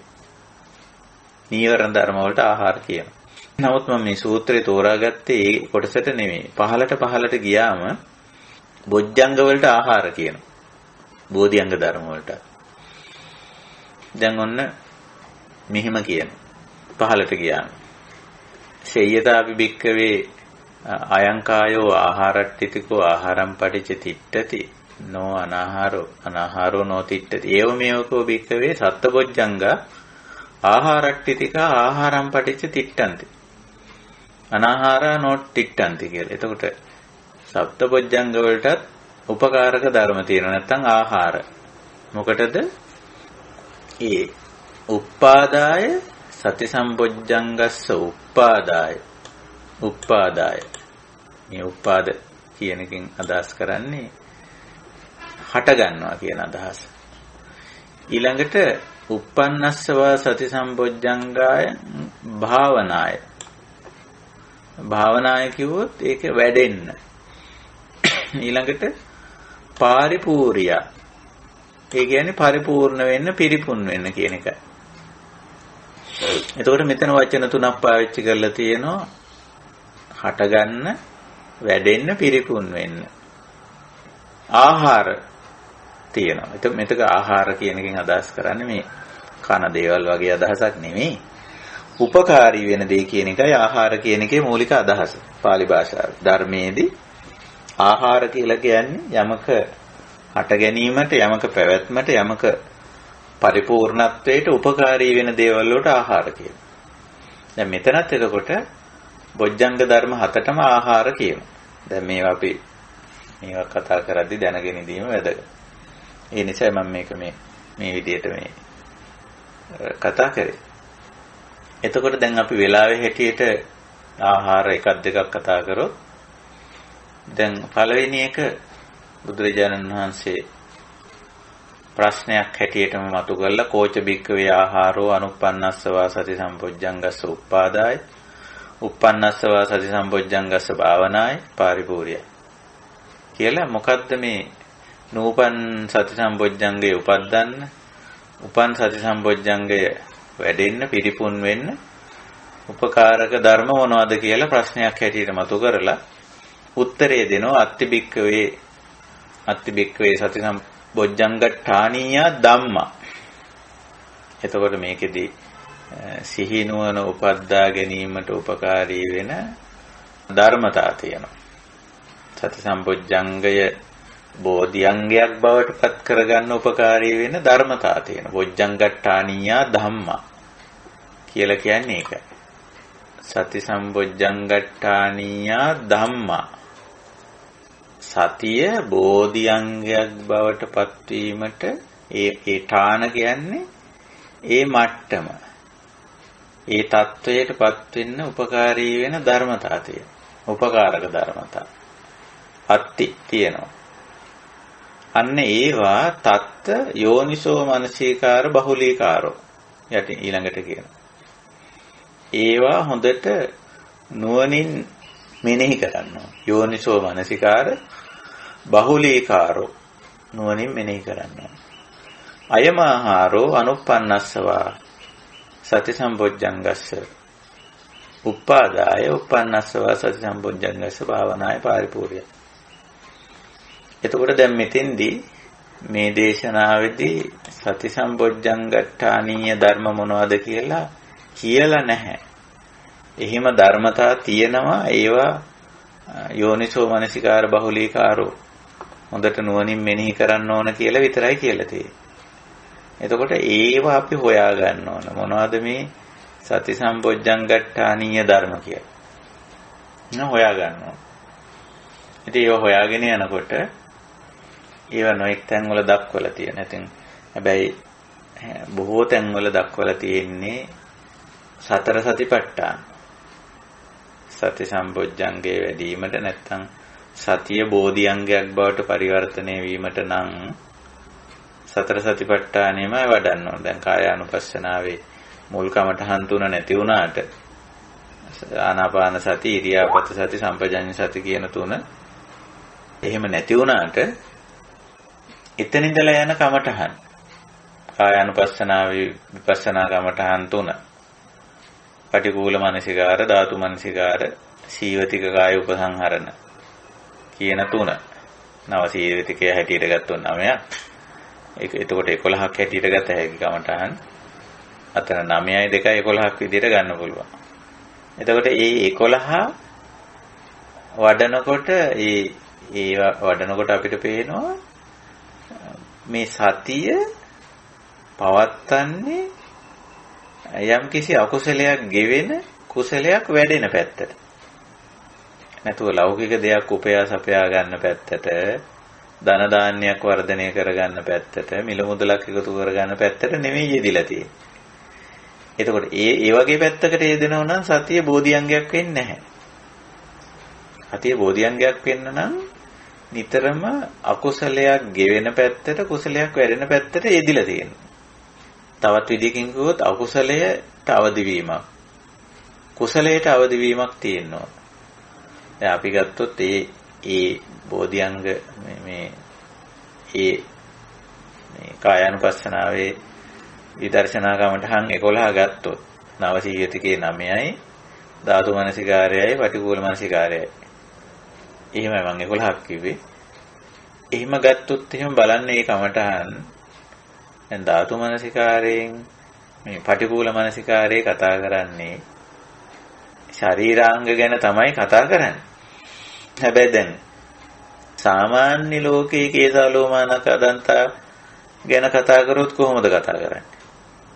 මේ කවුරු හරි කේස් ගැන කතා කරන්න පටන් ගත්තොත් එහෙම සාමාන්‍ය මිනිස්සු එකතු වෙලා මොනවද කතා කරන්නේ?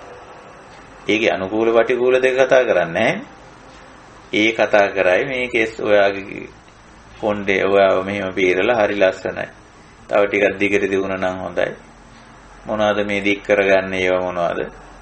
ලස්සන කරගන්නේ ඒව මොනවද? හැඩ කරගන්නේ ඕන කේස් වලට කේස් කතාව ඉතින් දිගට යයි. එතකොට එතෙන්දිත් කේසාවලට අවධානය යොමු වෙලා තියෙන එක ඇත්ත.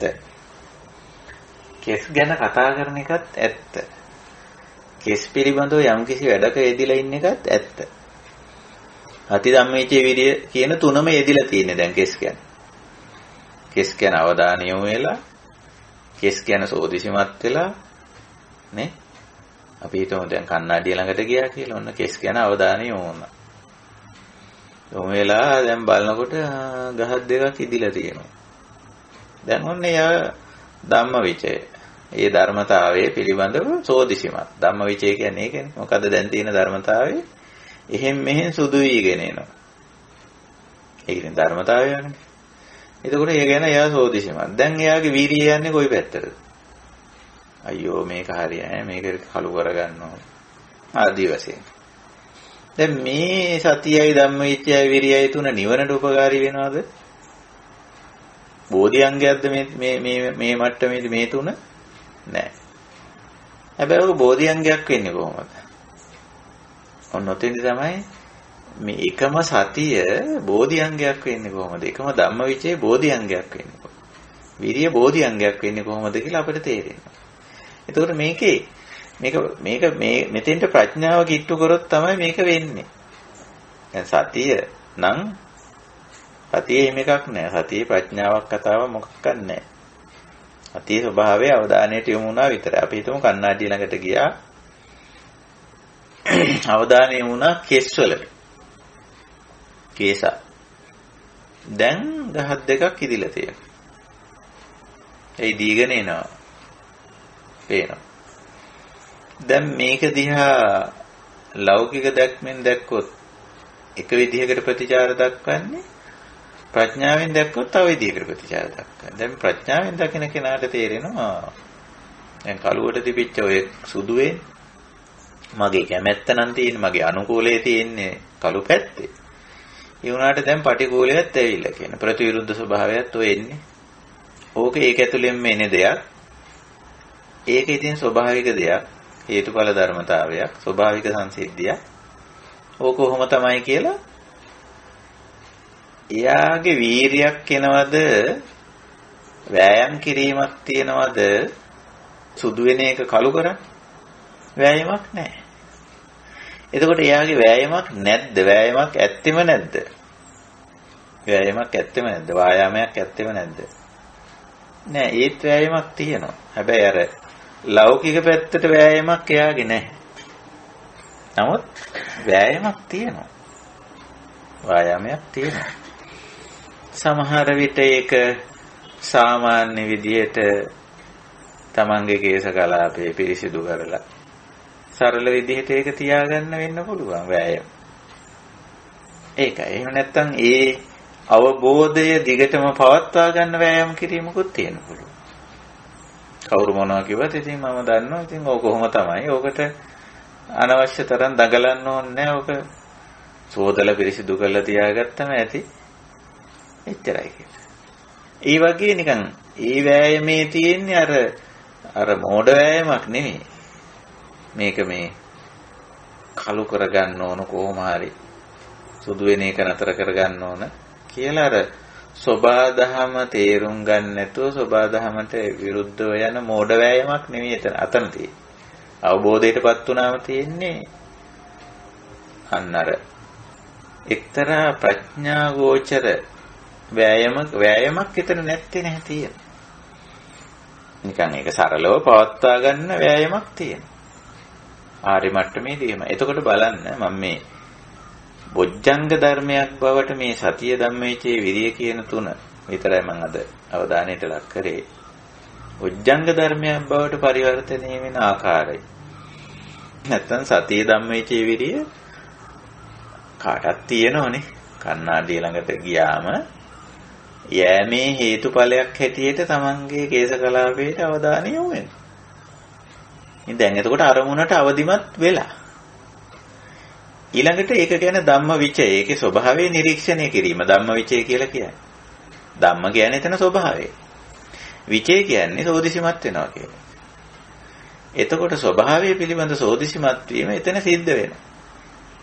කේස් පීරලද ආදි වශයෙන් ඒක සෝදිසිමත් වෙන ගතියක් තියෙනවා. ඊට පස්සේ මේ සෝදිසිමත් භාවයත් එක්ක යම් කිසි වෑයමකුත් තියෙන පීරලා නැත්තම් පීර ගන්න පනාව අරගෙන පීර ගන්න බලන්න. ගොතලා නැත්තම් ගොතා ගන්න බලන්න. ඔය වගේ වෑයමකුත් තියෙනවා. යම් කිසි ප්‍රතිචාර දැක්වීමක් එතන තියෙනවා.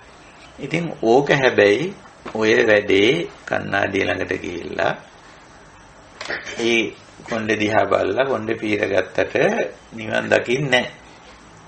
ඒක කෙලෙසයක් ගෙවන්න අකුසලයක් ගෙවා දමන්න දුක්ඛ නිරෝධයට උපකාරයක් වෙන්නේ නමුත් යම් කෙනෙක් කන්නාඩිය ළඟට ගිහිල්ලා තමන්ගේ කෙස් ගැන සාවධාන වෙද්දී ප්‍රඥාවෙන් ඒක දිහා බැලුවොත් මේක සෝබාදහමට අයිති එක සෝබාදහමේ සංසිද්ධි ටිකක් මේ කේස කලාපය තුල මා දකින්නේ කලුවටත් දැන් ටික ටික සුදු වෙමින් යෑමත් මේ විපරිණාම ධර්මතාවය කළු කියන එක ඇති වුණා වගේම කළු කියන එක නැති වෙලා යනවා.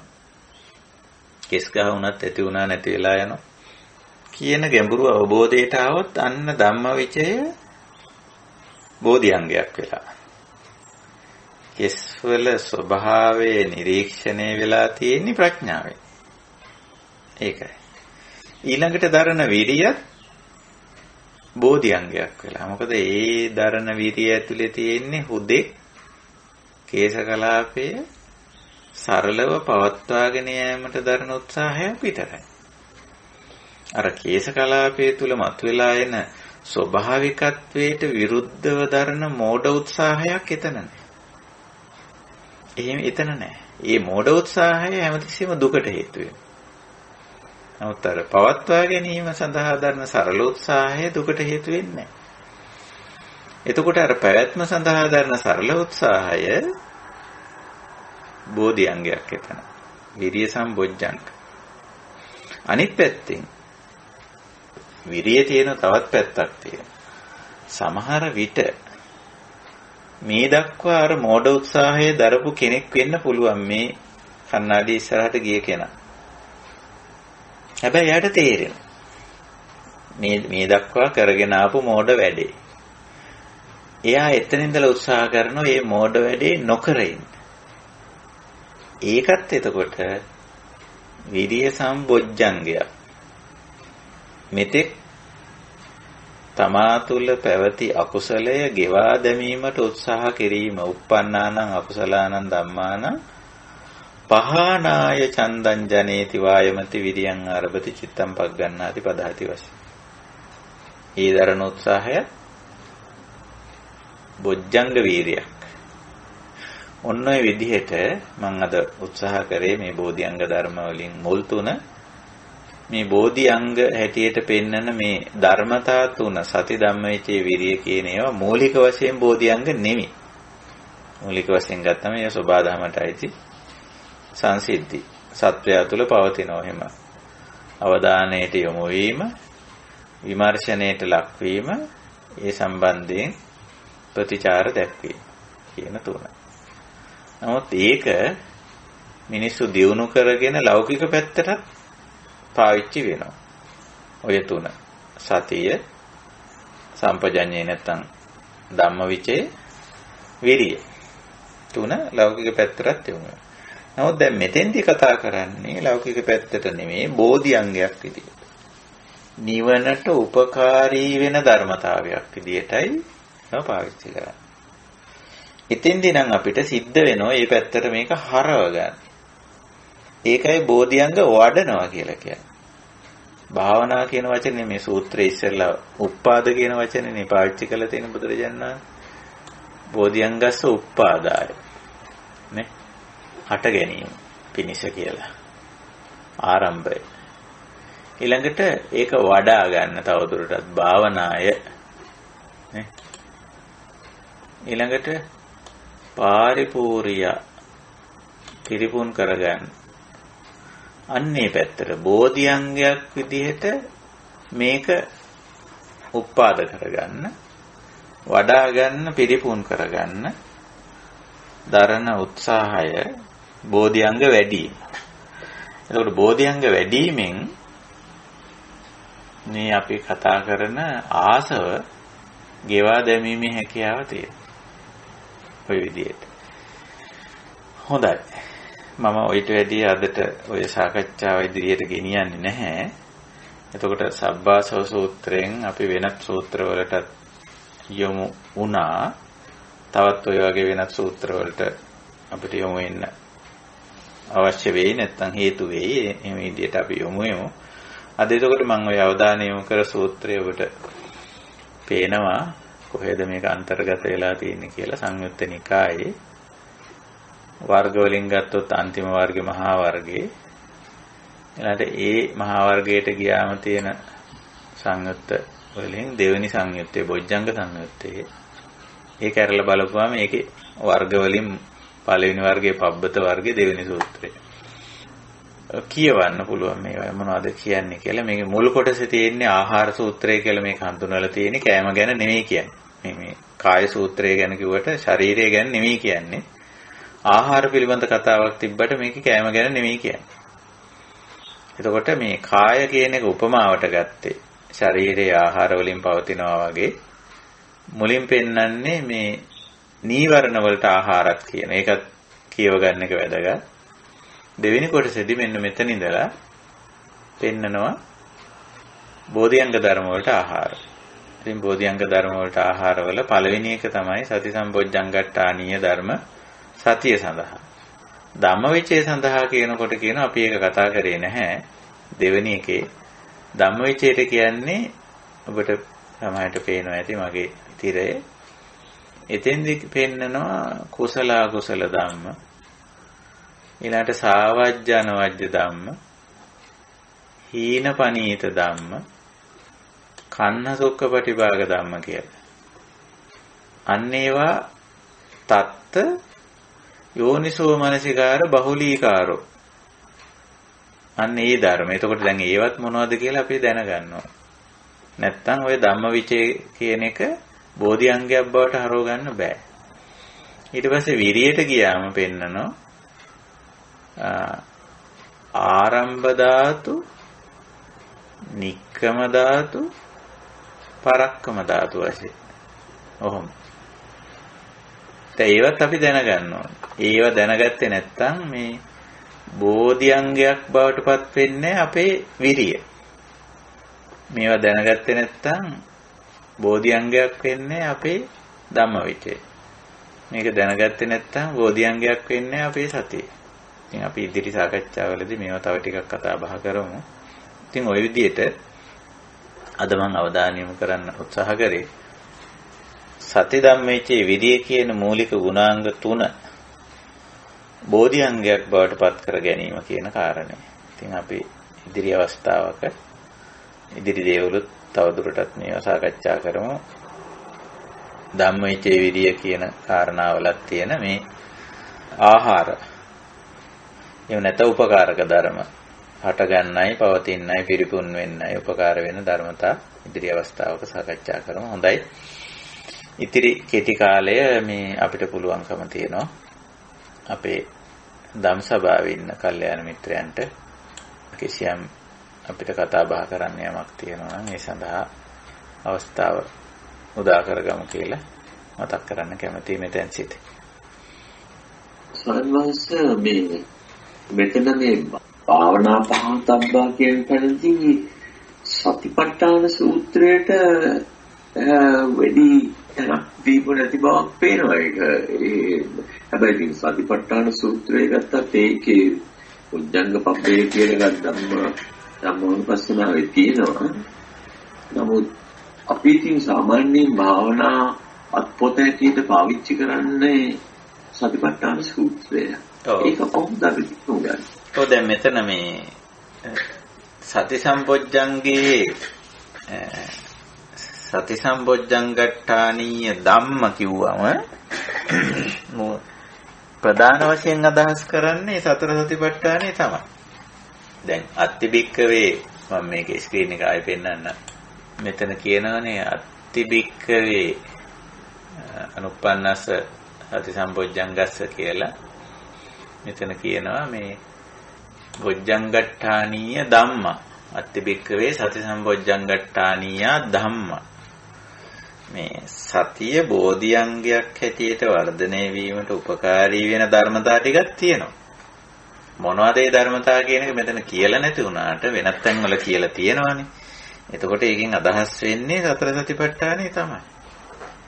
හැබැයි තවත් තැන්වල තවත් කියලා තියෙනවා මම ඒවා පසුවට ඒ සූත්‍ර පෙන්නන්නම්. මේ අසතිමත් අය ආශ්‍රය නොකර සතිය වඩන අය ආශ්‍රය කිරීම, නිතර සම්පජානකාරී වීම, සති චිත්තේ පවත්වාගෙන යෑම කියලා ඔහොම කාරණාත් කියලා තියෙනවා. ඒ හැම දෙයකින්ම බලාපොරොත්තු වෙන්නේ බෝධිඅංග ධර්මයක් හැටියට වඩන්න නම් සතර සතිපට්ඨානේ වැඩෙන්න ඕන. සතිය බෝධිඅංග ධර්මයක් වෙන්න. ඒක මම කිව්වේ සතිය අර මං කියපු උදාහරණෙදි මං කිව්වේ අපි වෙන දෙයකටත් සතියේ යෙදෙන්න පුළුවන්. වෙන දෙයකටත් ධම්මවිචේ යෙදෙන්න පුළුවන්. වෙන දෙයකටත් විරිය යෙදෙන්න පුළුවන්. හැබැයි යෙදුනට ඒක බෝධිඅංගයක් වෙන්නේ නැහැ. බොජ්ජංග ධර්මයක් වෙන්නේ නැහැ. බොජ්ජංග ධර්මයක් වෙන්න නම් සතිය සතර සතිපට්ඨානය ඔස්සේ යන්න ඕන. එතකොට තමයි අර නිවන ඉලක්ක වෙලා තියෙන්නේ. සතර සතිපට්ඨානේ නිවන ඉලක්ක වෙලා තියෙන්නේ. එහෙම නැතුව ඉතින් මේ සතිය පිළිබඳව සඳහන් වෙලා තියෙන තැන් තියෙනවා. චිරකතං චිරබාසිතං සරිතා අනුස්සරිතා හෝති කියන තැන බෝධිඅංගයක් නෙමෙයි සතිය. නේ? ඔය සතිය ගැන එහෙම සඳහන් වෙලක් තියෙනවානේ. චිරකතම්පි චිරබාසිතම්පි සරිතා අනුස්සරිතා හෝති කිය. එතකොට මේ මෑතක කරපුවා කියපුවා මතක් කරගන්න පුළුවන්කම තියෙනවා. එතන මානසිකාර ලක්ෂණ යුඟක් පෙන්නලා තියෙන්නේ. මොකද ඒක බෝධියංගයක් නෙවෙයි. දැන් මෑත කතා කරපුවා කියපුවා මතක් කර කර ඉන්න හැකියාව තිබුණාට ඒක ඉතින් අපි මොනවා කතා කරපුවා මොනවා කරපුවාද දන්නේ නැහැ. ඒවා ඒක බෝධියංගයක් හැටියට කියන්න බෑ. නමුත් ඒකයි බෝධියංගයක් හැටියට වර්ධනය වෙද්දී බොජ්ජංගට්ඨානීය සති සම්බොජ්ජංගට්ඨානීය ධම්මා අත්ති. ඒකට යොමු වෙන්න ඕනේ. ඒක වඩන්න ඕනේ. එතකොට ඒකෙන් කියවෙන්නේ සතර සතිපට්ඨානෙ. එතකොට ස්වාමීන් දැන් අපි මුලින්ම කතා කරන සීල භාවනා, සමාධි භාවනා, ප්‍රඥා භාවනා කියලා. එතකොට අපි ඔය සතර සතිපට්ඨානය කියලා ගත්තොත් එහෙම ඒ සීල භාවනාවට ඒක යෙදෙන්නේ නැහැ. ඒකම සමාධි භාවනා, ප්‍රඥා භාවනා කියන දෙකට යෙදෙන සතර සතිපට්ඨානය අදාළ වෙනවා නේද? නම සීල භාවනාවටත් යෙදෙනවා. මොකද දැන් ධම්මානුපස්සනාවට ගිහිල්ලා සත්‍යපබ්බේට ගියාම සත්‍යපබ්බේදී අපිට හමු වෙනෝනේ ආර්ය අෂ්ටාංගික මාර්ගයේ. ආර්ය අෂ්ටාංගික මාර්ගයේ ගිහිල්ලා බලපුවාම එතන සීල ශික්ෂාව හමු වෙනවා අපිට. ඒ කියන්නේ සම්මා වාචා, සම්මා කම්මන්ත, සම්මා ආජීව කියන සීලයට අදාළ මාර්ගාංග තුන හමු වෙනෝනේ. හමු වෙනවා. ඒක නැතුවමත් නෙමෙයි සීල සමාධි ප්‍රඥා තුනටම සතර සතිපට්ඨානයෙන් සීල සමාධි ප්‍රඥා තුනම ආවරණය වෙනවා. තුනම හමු වෙනවා.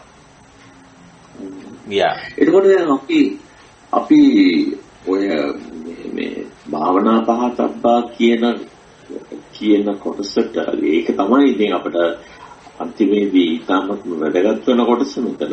ඔව්. මේ එතකොට ඒකට අපි සතර සතිපට්ඨානය පාවිච්චි කළා. ඒ කියන්නේ සතර සතිපට්ඨානය පාවිච්චි කිරීමේ මේ භාවනා පහතබ්බා කොටස සම්පූර්ණමයි කියලා කිව්වොත් හරියද? ඔව්. මොකද දැන් සතර සතිපට්ඨානය ඇතුළේ තාපව බොජ්ජංග ධර්මයක් තියෙනවානේ. ඒක නිසා සතර සතිපට්ඨානයේ වැඩිමෙන් සීල භාවනා, සමාධි භාවනා, ප්‍රඥා භාවනා තුනම සම්පූර්ණ වෙනවා කියලා කියන්න පුළුවන්. භාවනාව කියන එක සම්පූර්ණ වෙනවා. දැන් ඒකයි ඔය ඔව්. මේ කායනෝපකෝ කියලා කියනකොට එහෙම අර්ථයක් තියෙන්න ඕනේ. තියෙන්න ඕනේ. එතකොට නිවන නිර්වාණය සාක්ෂාත් කරන්න පහසු කෙටි මඟ. ඒක ආයනෝ මග්ගෝ. එහෙනම් ඒකේ සීල සමාධි ප්‍රඥා තුන පරිපූර්ණ වෙන්න ඕනනේ නිර්වාණය සාක්ෂාත් කිරීමේදී. එහෙනම් සතිපට්ඨානයේ ඇතුලේ හතර සතිපට්ඨානයේ ඇතුලේ තුනම සම්පූර්ණ වෙනවා. සීල සමාධි ප්‍රඥා තුනම. ඒතර එහෙනම් හතර සතිපට්ඨානයේ වැඩිම සීල සමාධි ප්‍රඥා තුන වැඩිමත් වෙනවා. එහෙනම් නිවන පරිපූර්ණය කරන්න ඒකයි නොමග්ගෝ කියලා කියනවා. එතකොට සතර සතිපට්ඨානය අදාළ වෙන්නේ සති සම්බොජ්ජංගයටම විතරක් නෙවෙයි. ඒකට අදාළ. ඔව්. නමුත් අර මම මෙතන කීවේ සති සම්බොජ්ජංගට්ඨානීය ධම්මා කිව්ව මේකේ මොකද අදහස් වෙන්නේ? ඒකට යම් කිසි දෙයක් අන්තර්ගත වෙන්න ඕනේ. ඒකෙන් අදහස් වෙන්නේ මොකද්ද කියලා. ඒකට ගැනෙන්නේ, ඒකට ගණනය වෙන්නේ සතර සතිපට්ඨානය. ඒක තමයි තත්ත්ව යෝනිසෝ මනසිකාර බහුලීකාරෝ. ඒක එහෙනම් වඩන්න ඕනයි කියලා ඒක පෙන්වන්නේ ඒ හේතුව නිසා. බුදුආසන්නස පැහැදිලි. තේරුණා. දැන් අපිට වෙනත් කතා බහ කළ යුතු දේ නැති නම් අපිට අපේ දහම් හමුව අවසන් කරන්නත් පුළුවන්. එhmenan අපි ආසව සංවර පරියාය අපි සාකච්ඡා කරගෙන යන්නේ. සබ්බාසව සංවර පරියාය. ඒකේ අවසාන පරියාය හැටියට දක්වලා තියෙන්නේ භාවනා පරියාය. භාවනා කියන්නේ කුසල් වැඩිම කියන එකයි පොදුවේ ගත්තම. ඒ සඳහා එහිලා නිර්දේශිත නැත්තම් සඳහන් වෙන්නේ සත්බොජ්ජංග පිළිබඳවයි. මේ සත්බොජ්ජංග වලින් ගියාමත් සීල සමාධි ප්‍රඥා කියන තුනම වර්ධනය වීමක් අපිට දකින්න පුළුවන්. විශේෂයෙන් මේ කුසලතා නිවනට උපකාරී වෙන ආකාරයට වර්ධනය කිරීමක් මේ බෝධිඅංග වැඩිීමේදී අපිට පේන්න තියෙනවා. ඒ අනුව අපි මේ බෝධිඅංග ධර්ම ගැන තව ටිකක් සාකච්ඡා කරමු. මේවා කොහොමද මේවා බෝධිඅංග වෙන්නේ? නැත්නම් සති ධම්මවිචේ විරිය පීති පස්සද්ධි සමාධි උපේක්ඛා කියවම ඒවා මූලික වශයෙන් බෝධිඅංග ධර්ම නෙවෙයි. මූලික වශයෙන් යම්කිසි ධර්මතා ටික සත්වයා තුල පවතිනවා. ඔය මූලික ධර්මතා ස්වභාවයෙන් පවතිනවා ඒවා.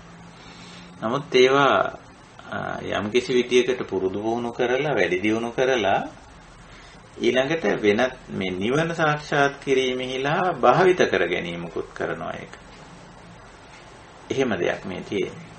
එතකොට අන්න ඒ වගේ දෙයක් ස්වභාවික සංසිද්ධිය ඒක වර්ධනය කරලා ඒක බෝධිඅංගයක් බවට පත් කර ගැනීමක් මෙතන තියෙනවා.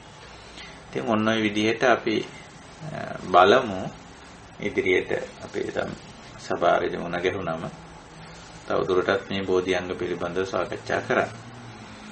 එහෙමනම් අපි අදට ධර්ම සාකච්ඡාව ධම්ම සභාව අපි මෙතකින් හමාර කරනවා. ඉතින් වෙනදා වගේම මේ ධම්ම සභාවට ධර්ම සංഭാෂණයට එකතු වුණ අපේ කල්යාණ මිත්‍ර පිරිස.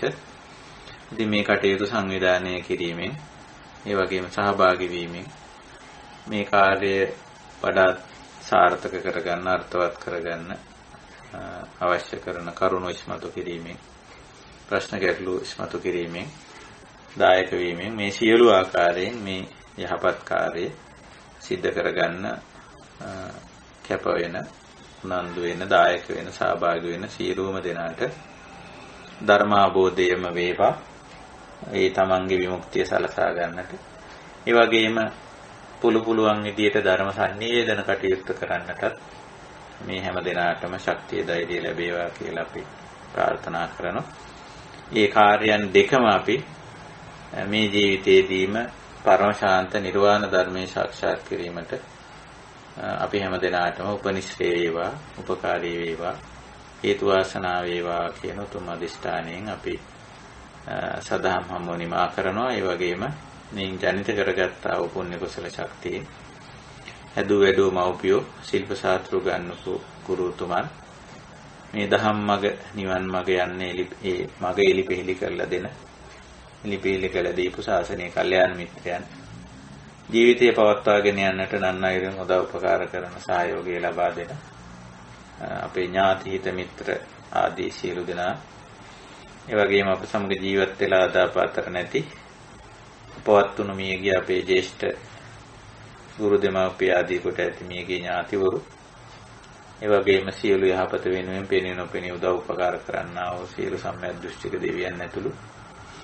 අනුමෝදන් වේ හැකි තාක් සියලු සත්වයෝද අප මේ කරන්නා වූ යහපත් ක්‍රියාව දැනගනිත්වා දැකගනිත්වා දැනදක සතුටු වේවා අනුමෝදන් වේවා අනුගමනය කෙරෙත්වා. ඊයගේ ජීවිතත් අපගේ ජීවිතයේම ධර්ම මාර්ගයට නිවන් මාර්ගයට යොමු වේවා.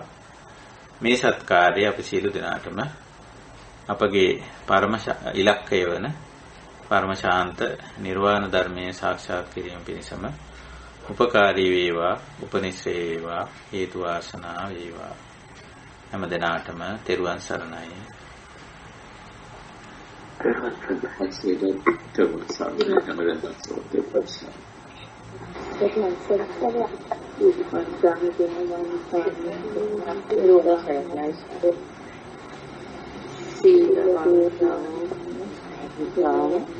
punya terangan sekarang lebih mayalatkan waktu tumpas keluar sang punirana ketampat dia sadda sila daya vasak sang